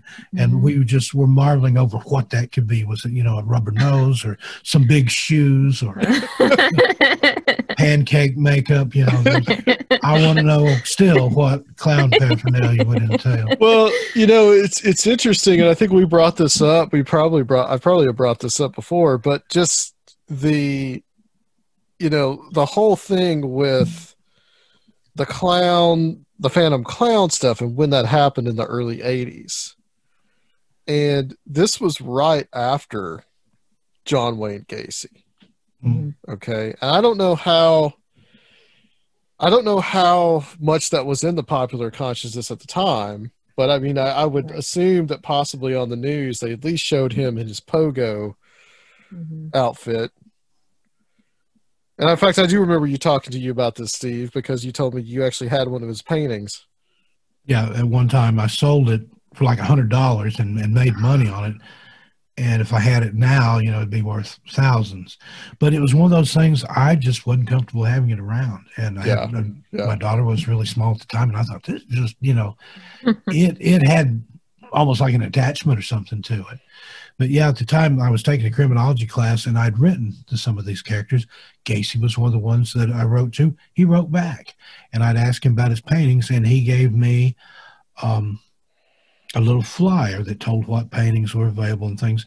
And he actually had to purchase them from a guy in Louisiana who was like his art dealer or something. Because of the Son of Sam law, he couldn't make any money from his crimes, and the court had ruled that his paintings somehow represent his crimes because he did paint, himself as Pogo, and he had the Skull Clown was the one I had, and then he painted like the Seven Dwarves and things like that too. But I bought one. I think I paid like $50 or something for it, and I felt uncomfortable with it. Sold it. Ended up selling it for $100. Now this was when Gacy was still alive. But again, the whole clown thing, if you think about the origins of the clown originally represented the devil in the miracle plays that they put on during the children's crusades. Right. So, there's that evil from the origin of it. It goes all the way back. I do think that Gacy inspired Stephen King with Pennywise. Yeah. And I think from that, it just kind of came into the whole consciousness, the idea of the evil clown. And that was the other thing about when they had those sightings. I think the first ones were in Boston or that area. Right. But within just literally a couple of days, it was all over the country. They were seeing them on, both coasts and in the heartland. It was just like a flap, almost like the UFO flap in the 70s. I remember 73, UFOs were everywhere. I remember going out with my friends at night, getting up on the roof and watching for UFOs because they were just all over the place. And then, that faded and went away. And things like that seemed to come in flaps. Yeah, the 2016 clown stuff was really strange. And I'm honestly surprised that we haven't had anything really weird because of there's all the pandemic and the social turmoil that's going on. I wonder that if in times of stress, this is how these things are more likely to manifest. Yeah. Mm-hmm. That would make sense. One thing that I've noticed in some of the groups that I'm in are since the pandemic started and people are at home, they're going outside, they're looking up more, they are more aware of their surroundings because they're stuck in their house. The number of people that are, I guess, maybe the reports haven't, or the sightings haven't necessarily gone up, but people willing to report what they've seen has. So specifically hauntings, there are so many people that are coming forward with things that they've seen in their home because they've been stuck in their home. They're not busy with their day-to-day job and whipped when they get home. They've, especially when everything was shut down in the spring, stuff was unheard of. The amount of people that were coming into all these paranormal groups and commenting on things that they weren't aware of happening in their home until they were there all the time. And I've noticed an uptick in Dogman sightings and winged humanoids. If you follow Lon Strickler and some of his stuff, I get an email newsletter from him, I think, every day. And in there's always some new report of, it'll be somewhere like Chicago or Baltimore or somewhere in Pennsylvania, but they're seeing these Mothman type creatures in it. Said it just almost every day there's a new one in there. Now, some of them are old reports that he's just now reporting on or that have just been sent to him. But there seems to be more happening during this time too. Same with the Dogman. Bigfoot, not so much. I don't know why it's those two, if they're just in the hive mind there, or if it really is an increase in the sightings. Yeah. And I don't know if this really it doesn't really have to do with the pandemic, but what I've noticed in the area where I grew up and the way that the Bigfoot sightings have waxed and waned over time, a lot of it kind of coincides with what's happening with the environment. So when we started to have a big gas and oil boom in the area and they started to rip up the earth, the sightings kind of dwindled. And I don't know if that's because there was so many large areas that were being disturbed. And so if we're seeing Bigfoot as an actual creature that has a migratory path and whatnot, some of their pathways were interrupted or inhabited, at least temporarily, while they're building these wells. And so the sightings and the sounds and all of that decreased a ton for a period of a few years while all of this was happening. And then it started to come back slowly, but it's not nearly what it was prior to the gas and oil boom in the area. Yeah. It's the same way out here. I'm in Oregon, but I'm just across the river from Washington State. I can see Mount St. Helens from my driveway on a clear day. Well, it was the same thing after that erupted. Bigfoot sightings just all but stopped. And there's even people saying that, that it killed all the big feet. But now, it's been, I think that was 1980 when that happened. Now you're starting to see more is in that general area. I mean, that's where the Ape Canyon incident was. the Gifford Pinchot National Forest, which is just right there near the foot of Mount St. Helens. There's more and more sightings in there recently that I've been hearing about. So it's like he did go away for maybe 30 or 40 years, but now they're starting to come back. Did they go south? I mean, I don't know. You could correlate that and see if there was an uptick in sightings in other places, like maybe south into other parts of Oregon or California. And then now have they gone back into that area? And interesting thing about that, the Ape Canyon attacks, I made a video about that not too long ago. There's a paranormal exploration group, I think they're from California, that have gone up onto Mount St. Helens there in Ape Canyon where that happened. And they think they've located the site of that cabin where those miners were holed up. They found what they believe to be the roof beam and some of the handmade nails. And they pretty much think this has to be it because that area where it is, it's too rugged for logging. And that would have been the only thing that would have been in there was where these guys were staying.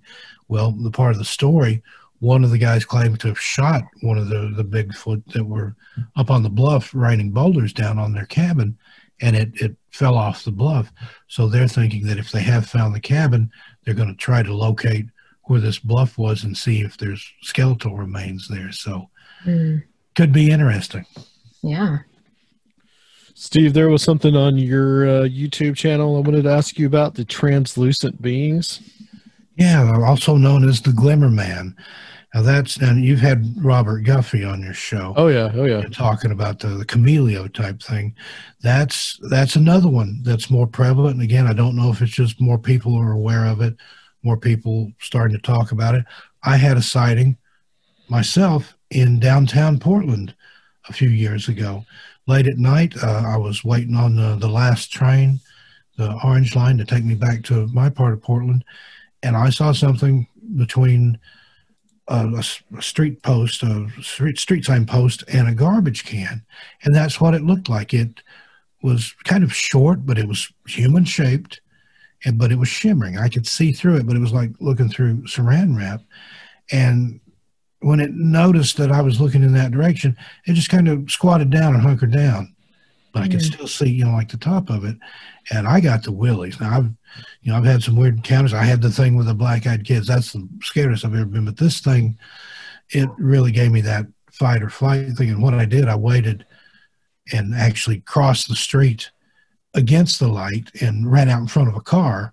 So that way I had an excuse. Oh, I'm running to get out of the way of this car, thinking that maybe it wouldn't chase me, and went on up several blocks to the next train stop under a light, and then there was people there, and never saw anything before since. But if I'm in downtown Portland late at night and need to get home, which I'm not down there now because of all that's going on ever, but I'll take an Uber or something. But yeah, that one, there was a lady that was a bow hunter that was in a tree and saw it in another tree over. And again, the same kind of shimmery, it's like the Predator creature, the thing from Predator. Now, again, is it some kind of technology that exists that's either ours or theirs, or is it some kind of alien technology? And that's one of the things, once we started talking about it on Missing Persons and Mysteries, we've got a big audience over there, about 54,000 subscribers. And all these reports started coming in. We do the listener stories, and I'm seeing more and more stories come in of that type of a shimmering creature. I got one just the other day from New Jersey. Well, in Guffey's book, Camellia, what he's talking about is absolutely some kind of technology that is real. And was this pretty recent, Steve? I mean, was this while the protests were going on? Because I'm wondering if... No, absolutely. I don't go down where all that's going on. This has been...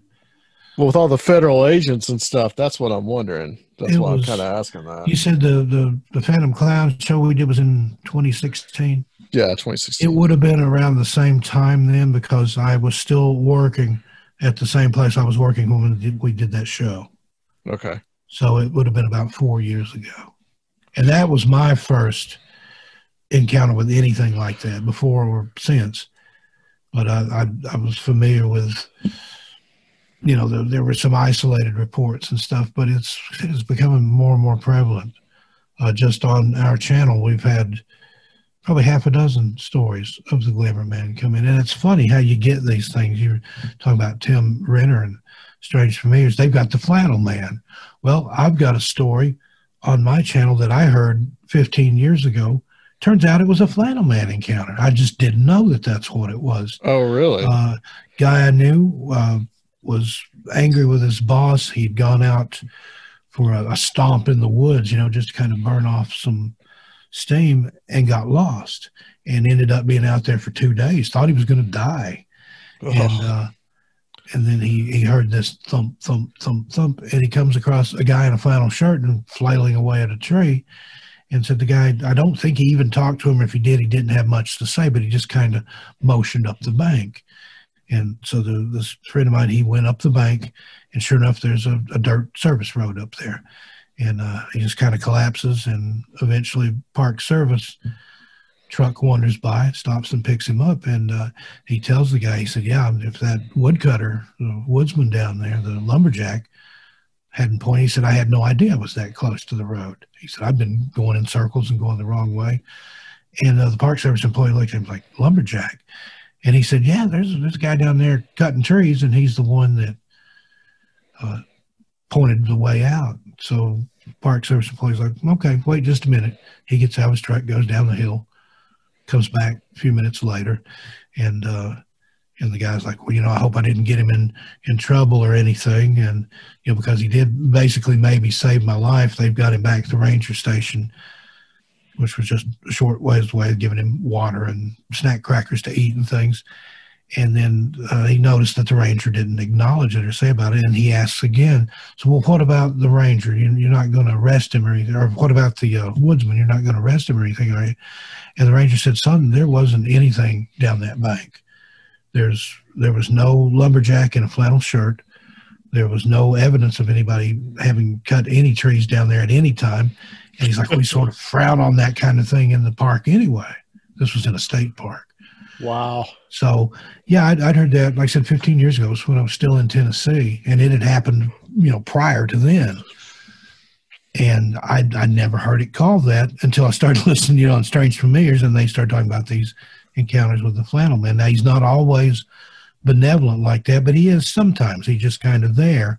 But then there's times when people feel like a malevolence or an evil energy coming off of him. He's the archetype of the American woodsman and worker. Mm-hmm.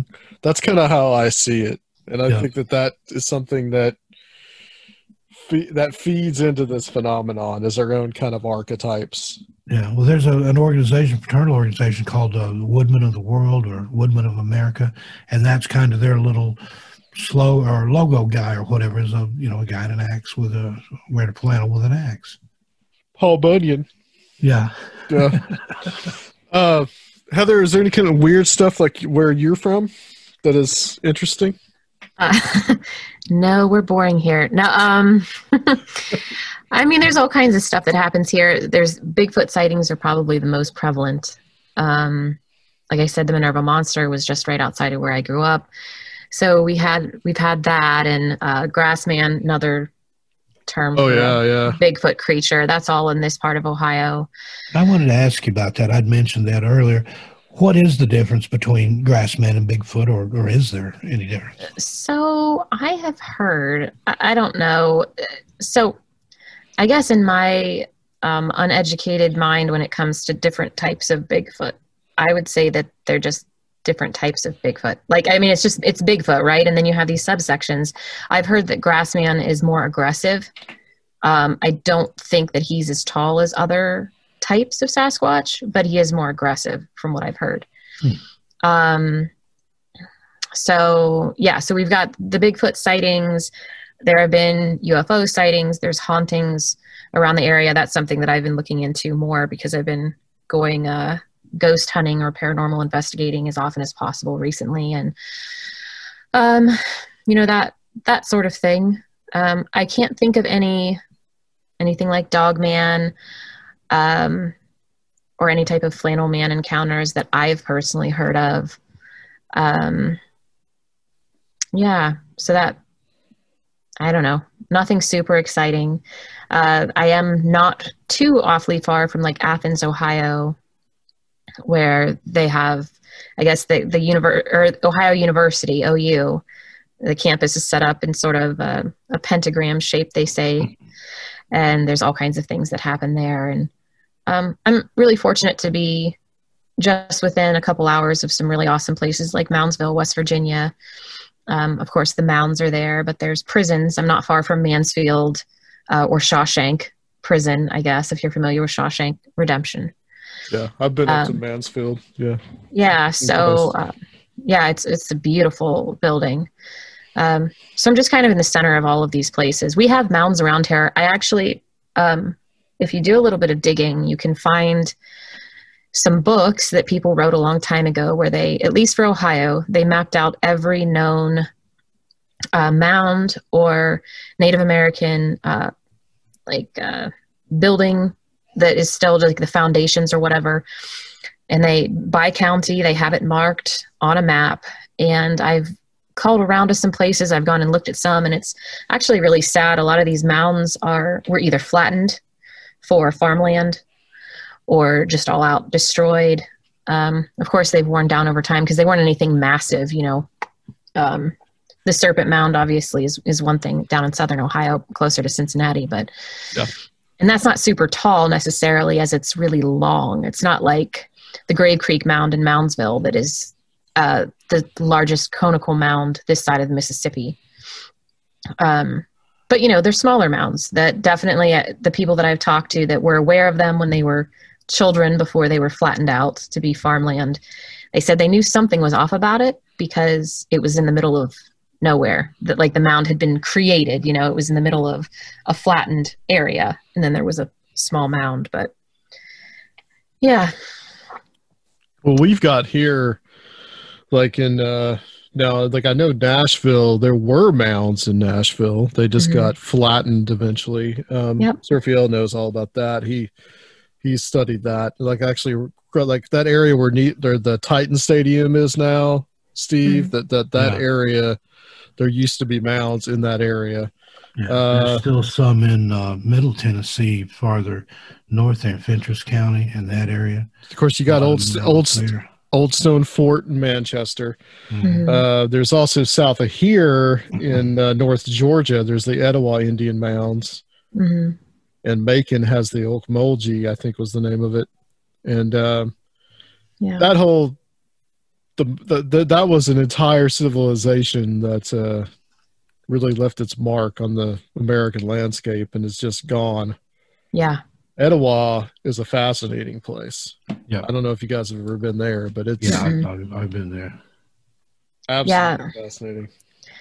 We also do have stories in the area where and this is probably prevalent in other areas as well, but there are these graves in actual cemeteries where stories arise, whether they were true or not, of this is a warlock's grave or this is a witch's grave, just because history is kind of dictated that, not because they were actually tried for anything necessarily, although we may have some like that.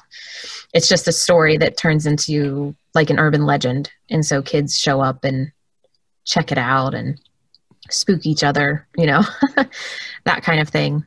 And sometimes it's really interesting to find these cemeteries, and this is one of the things that I've really enjoyed doing, is going through old maps of the local counties and finding all of the old cemeteries. Of course, I don't know if listeners are familiar with, I hope they would be, but findagrave.com, which sounds probably morbid, but most of the cemeteries or graveyards in the United States, and I think they have an international version too, but they're cataloged on findagrave.com. And a lot of the headstones, if people go around, you can download the app on your phone and take pictures if there's not pictures there, but people catalog the headstones and the names, dates, and all the inscriptions on the stones. But through that, I've actually been able to add some graves that I found that were not in the database. But between that and then cross-referencing with old maps that you can find at your county courthouse, I've found cemeteries that are just gone. Well, I haven't found them, I mean, because they're gone, but cross-referencing what we know now and then looking where they were at one point. There's actually a farm not far from where I grew up where clearly what they did was they wanted that extra 2 acres of farmland because of where it was. And it was a cemetery. It wasn't a graveyard. There was no church there or anything. And they just knocked the stones down or took them out or whatever, and now it's all farmland. But if you look at the maps from the 1800s, there are graves there. And that bothers me to no end. Digging a pool in their yard and get a surprise. Yeah. Like the Poltergeist movie, that was what was there. It was a burial ground and built houses in there. And that happens, that's, I know of cemeteries. I know some that are underwater. That's, where they dammed up the river there in East Tennessee, the Clinch River, and made the lake there. There's cemeteries underwater. I'd say that's probably true all over the South. Yeah. Yeah. And there's one area there, now I don't know if it's true or not, it was just a story that I heard where they had cut through and made a new road, and they had left cemetery up on top of a hill, kind of a little hill there where the new road had cut through. And somebody told me that they were driving through there one time after a rain, and there was the sole of a shoe sticking out of the bank there where the cemetery was. I'm like, wow. Yeah, there's a story in, I feel like it's in James Gay Jones's book of Appalachian folk tales.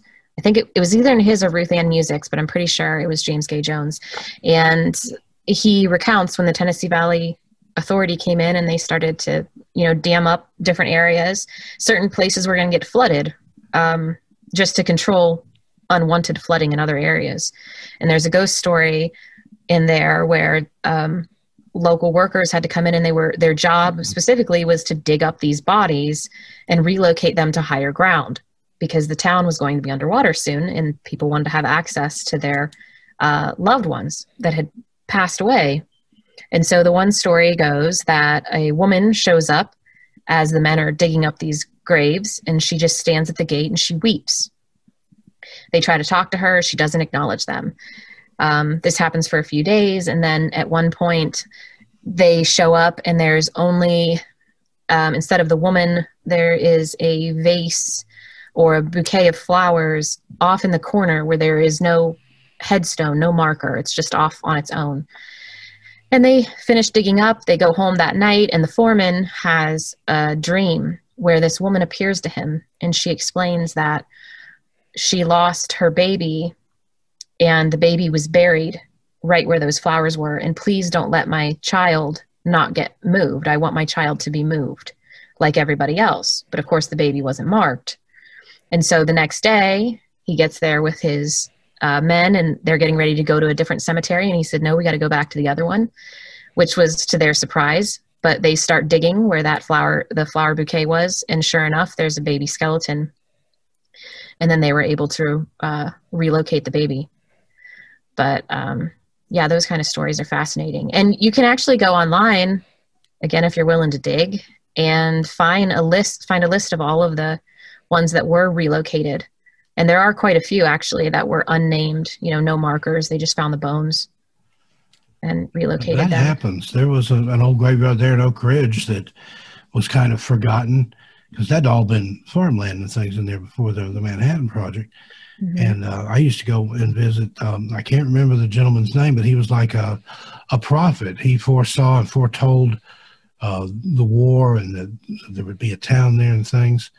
And his grave was back over there in the woods. The stone was, broken and messed up and stuff. And the last time I went to look for it, that's been years ago, I was shocked to find that it was now, there was parking lot for a Home Depot there. And I never heard anything about it being relocated or where they moved it to. And I think they just paved over it. I honestly do. Yeah. And there's another, you can look it up online. It's Brunswick, New Jersey. It's a grave of a lady named Mary Ellis, and it's in the parking lot of a shopping center. Just out in the middle of the pavement there, there's like a little iron railing and stuff around it, and there's a grave there. Yeah, you would see that, especially when I was still living in Hermitage. you know, right outside of Nashville. You know, it's a huge suburban development out there. And some of the there's a couple apartment complexes. You'd look over and you see this gate, and there's like a little graveyard sitting there from like the 19th century. I would see that several times, actually. It's in a couple of different places, and like if you didn't look in that direction, you would have just missed it. Yeah, never know it was there. Yeah, and it makes you wonder about the ones that are there that you don't know about. Like I know the graveyard where a lot of my mom's family are buried. It's in the middle of somebody's cow pasture now up near Cosby, Tennessee. And last time I went up there, it was so grown up because it's in like a thicket there that if you didn't know it was there, you couldn't find it. It's not on any of the modern maps. You, like Heather was talking about, you'd have to get an old map to even find it. That community doesn't even exist anymore. It's known as Goose Paddle. And Google that. Nobody's ever heard of it. But that's what it's up near Ramsey and Cosby in that area up there. But yeah, there's a cemetery up in the woods there that's, I mean, totally overgrown. You'd have to take a rake or something in there to find even the remnants of the stones. Yeah. Well, this has been a fascinating discussion, guys. We talked. We talked all over the place. That's totally fine with me. I am totally cool with that. Whoever wants to take it to where they can find Monster Badness, and if any new videos are coming out, what maybe the next video might be. So if you go to YouTube, we have our own URL now. Correct, Steve? Yeah, it's just youtube.com/Monster Madness, all one word. Will get you there. Yeah. And we're kind of on hiatus right now. So earlier that Zuri is in nursing school, and she's doing her clinicals, and she's, like I said, she's the ringleader, the ringmaster, however you want to look at it. And we kind of take our marching orders from her, so we're kind of on hold until she gets a break. But yeah, there's so many different things. We initially wanted to concentrate on particularly Appalachia. We've done a lot of Appalachian stories, but there's so many other cryptids and things, and that's what we're going after. So a lot to come. Yes, we definitely have Bell Witch on the docket there. Yeah. Just haven't gotten to that point yet. I know that was one that I was in charge of, or I'm going to be in charge of. And I guess Seth's film is coming out pretty soon. Yeah, so for Kickstarter backers, that comes out in December. As far as an actual like public release date yet, I'm not sure that's even. I don't know as if that's a thing yet. I don't know if we have a set date. But Mothman Legacy just came out, so check that out. That one's actually out for everybody. I think I saw now that all of Seth's movies are now you can watch if you have Amazon Prime. You can watch them for free. Oh wow! Well, I don't know about Mothman Legacy since that's the newest one, but watch them, check them out. And Heather, where can people find you? Oh well, all over the place. No, so I would go to the Caravan Library of Lore, and you can hear me on there with Lady Ann, and there's a little bio there as well. And then if you're watching the new Small Town Monster stuff, you'll see me in Mothman Legacy. You'll see me in Mark of the Bell Witch. If you're into Northern Appalachian literature, I also am one of the editors for the Northern Appalachian Review, and I help with the Writers Conference of Northern Appalachia. So, that's my jam. And your wonderful, wonderful Weird Writer blog over on Into TF the Fray Radio. with Shannon LeGros. Yep, that I really want to get something up super soon because October was swamped with school as far as my students and the essays and so on. A lot busier than I wanted. So I haven't gotten anything out this month, but I need to before Halloween because what a travesty that would be if I didn't get something out for Halloween. Yeah, and I'm same. Last year I did 31 nights of Halloween. I released a video every day. I don't think I've had a thing from Cisco that I've put up. I think I've only done I don't think I've done any videos this month. So I've got some that I'm going to rush and try to get out before the weekend, but I don't know. Otherwise though, I've had a good year in typical Steve Stockton fashion. 2020's been the best year that I've ever had. I went with a traditional publisher, Beyond the Fray. They combined my first 2 books and re-released them, brought it out in paperback and an Audible version. And that's just doing incredible. When does this air? Will it air before Halloween? This will be probably about like 10 days. So, okay. Well, my Strange Things in the Wood, the paperback, was chosen for the featured book in the Cryptid Crate for the month of October. I'm not supposed to say anything about it because until they like for that to be a surprise to the people they send them out to. I think they go out at the first of the month, but that was a real boom for me. Again, still have 13 Past Midnight, have Missing Persons and Mysteries now. I'm full partner over there. Bill Melder started that channel, brought me on board. We managed to more than double our viewership since I came on in May, I think. And we venture out over there. The focus is missing persons and unsolved national park disappearances, 411 type fare. And then the mysteries side of the name, that can be anything. He's kind of given me free rein. Got a lot of paranormal stuff on there, cryptids, a little bit of everything. The listener stories, that's one of our most popular features. Heather is a writer over there. You wrote, was that this month that you did those scripts, or last month and this month too? Or? Yeah, I think the first one might have been the end of August, beginning of great September. Missing person stuff with Tyler Davis and Brian Schaefer. Yeah, it was very. And Columbo case. Yeah. Or Palumbo, I mean, my bad. Columbo, what am I doing? Jeez. But we've got another girl, Emma, who does, she's from the UK, Manchester. She does the True Crime Witch podcast. She's doing some scripts for us. And I've brought in a third. This one's named Gemma. And she does some other things as well. She does true crime and addiction and recovery. She's got a blog about that.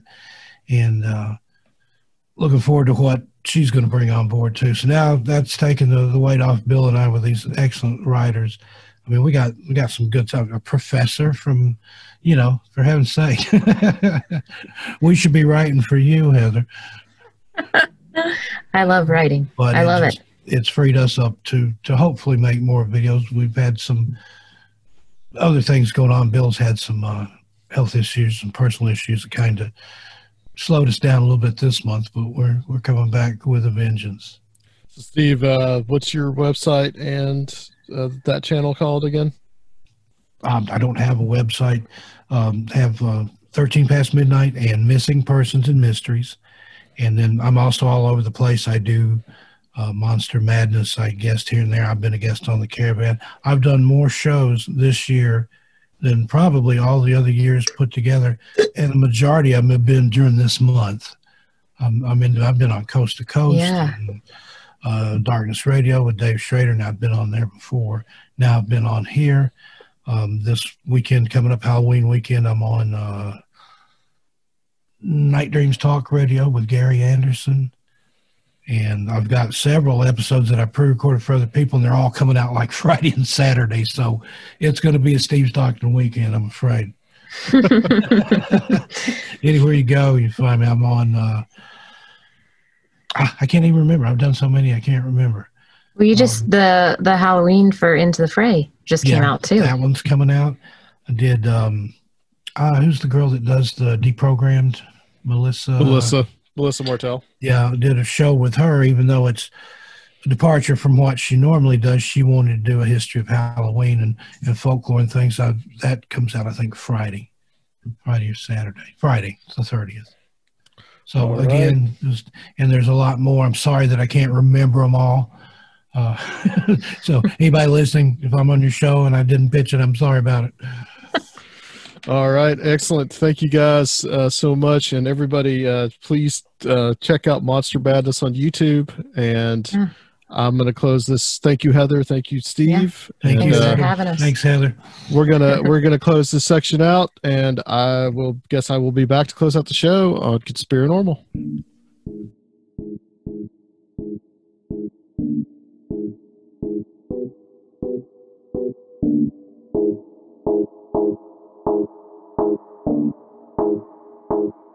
Okay, guys, welcome back. That was a good little interview with Heather Moser and Steve Stockton. Really good to have them here. And like I said, Serfiel, he is on vacation this week. Well, at least for the week that we recorded this. And it really confuses me sometimes, all the time slips and differences, and that's just how things go. But I want to thank everybody for listening to this episode. I want to thank Steve Stockton and Heather Moser for coming and being a part of it. We had a really good time speaking to both of them. Make sure you guys check out their YouTube channel that they are collaborating on, which is called Monster Madness. Also, make sure that you check out Steve Stockton's YouTube channel, which is called 13 Past Midnight.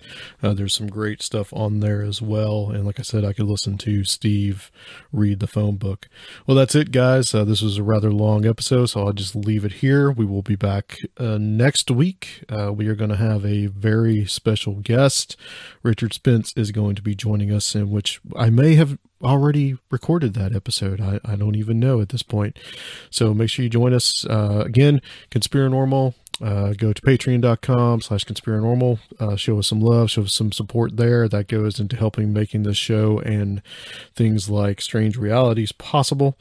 And guys, we will talk to you later. Over and out. Y'all stay safe and stay healthy.